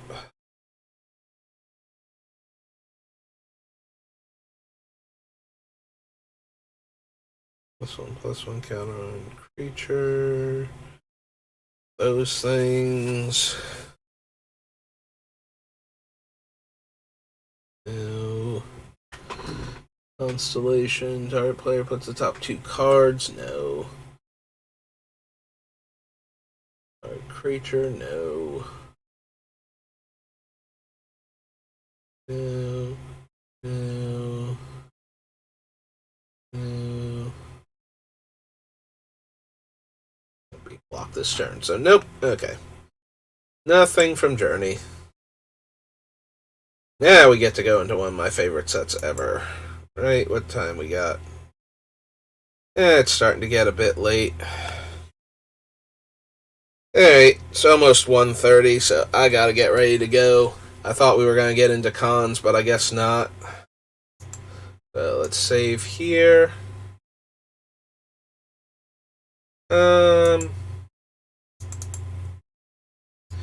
Yeah, see, this is the problem. Like, I have two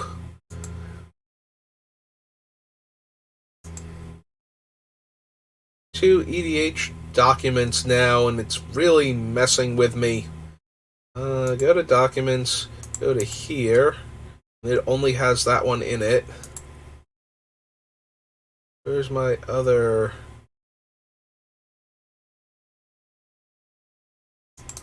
but I can't go to the... Yeah, because I accidentally made that second EDH file, now it's all weird and it's super annoying. And I can't...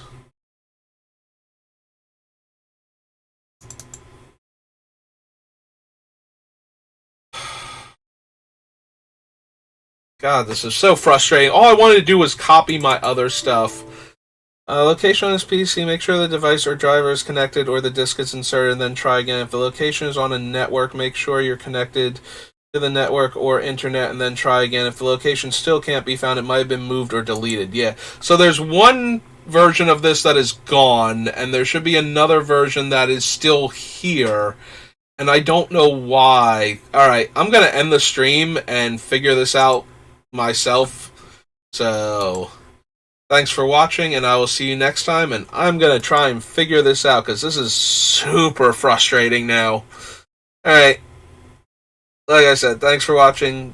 Have a good rest of your day.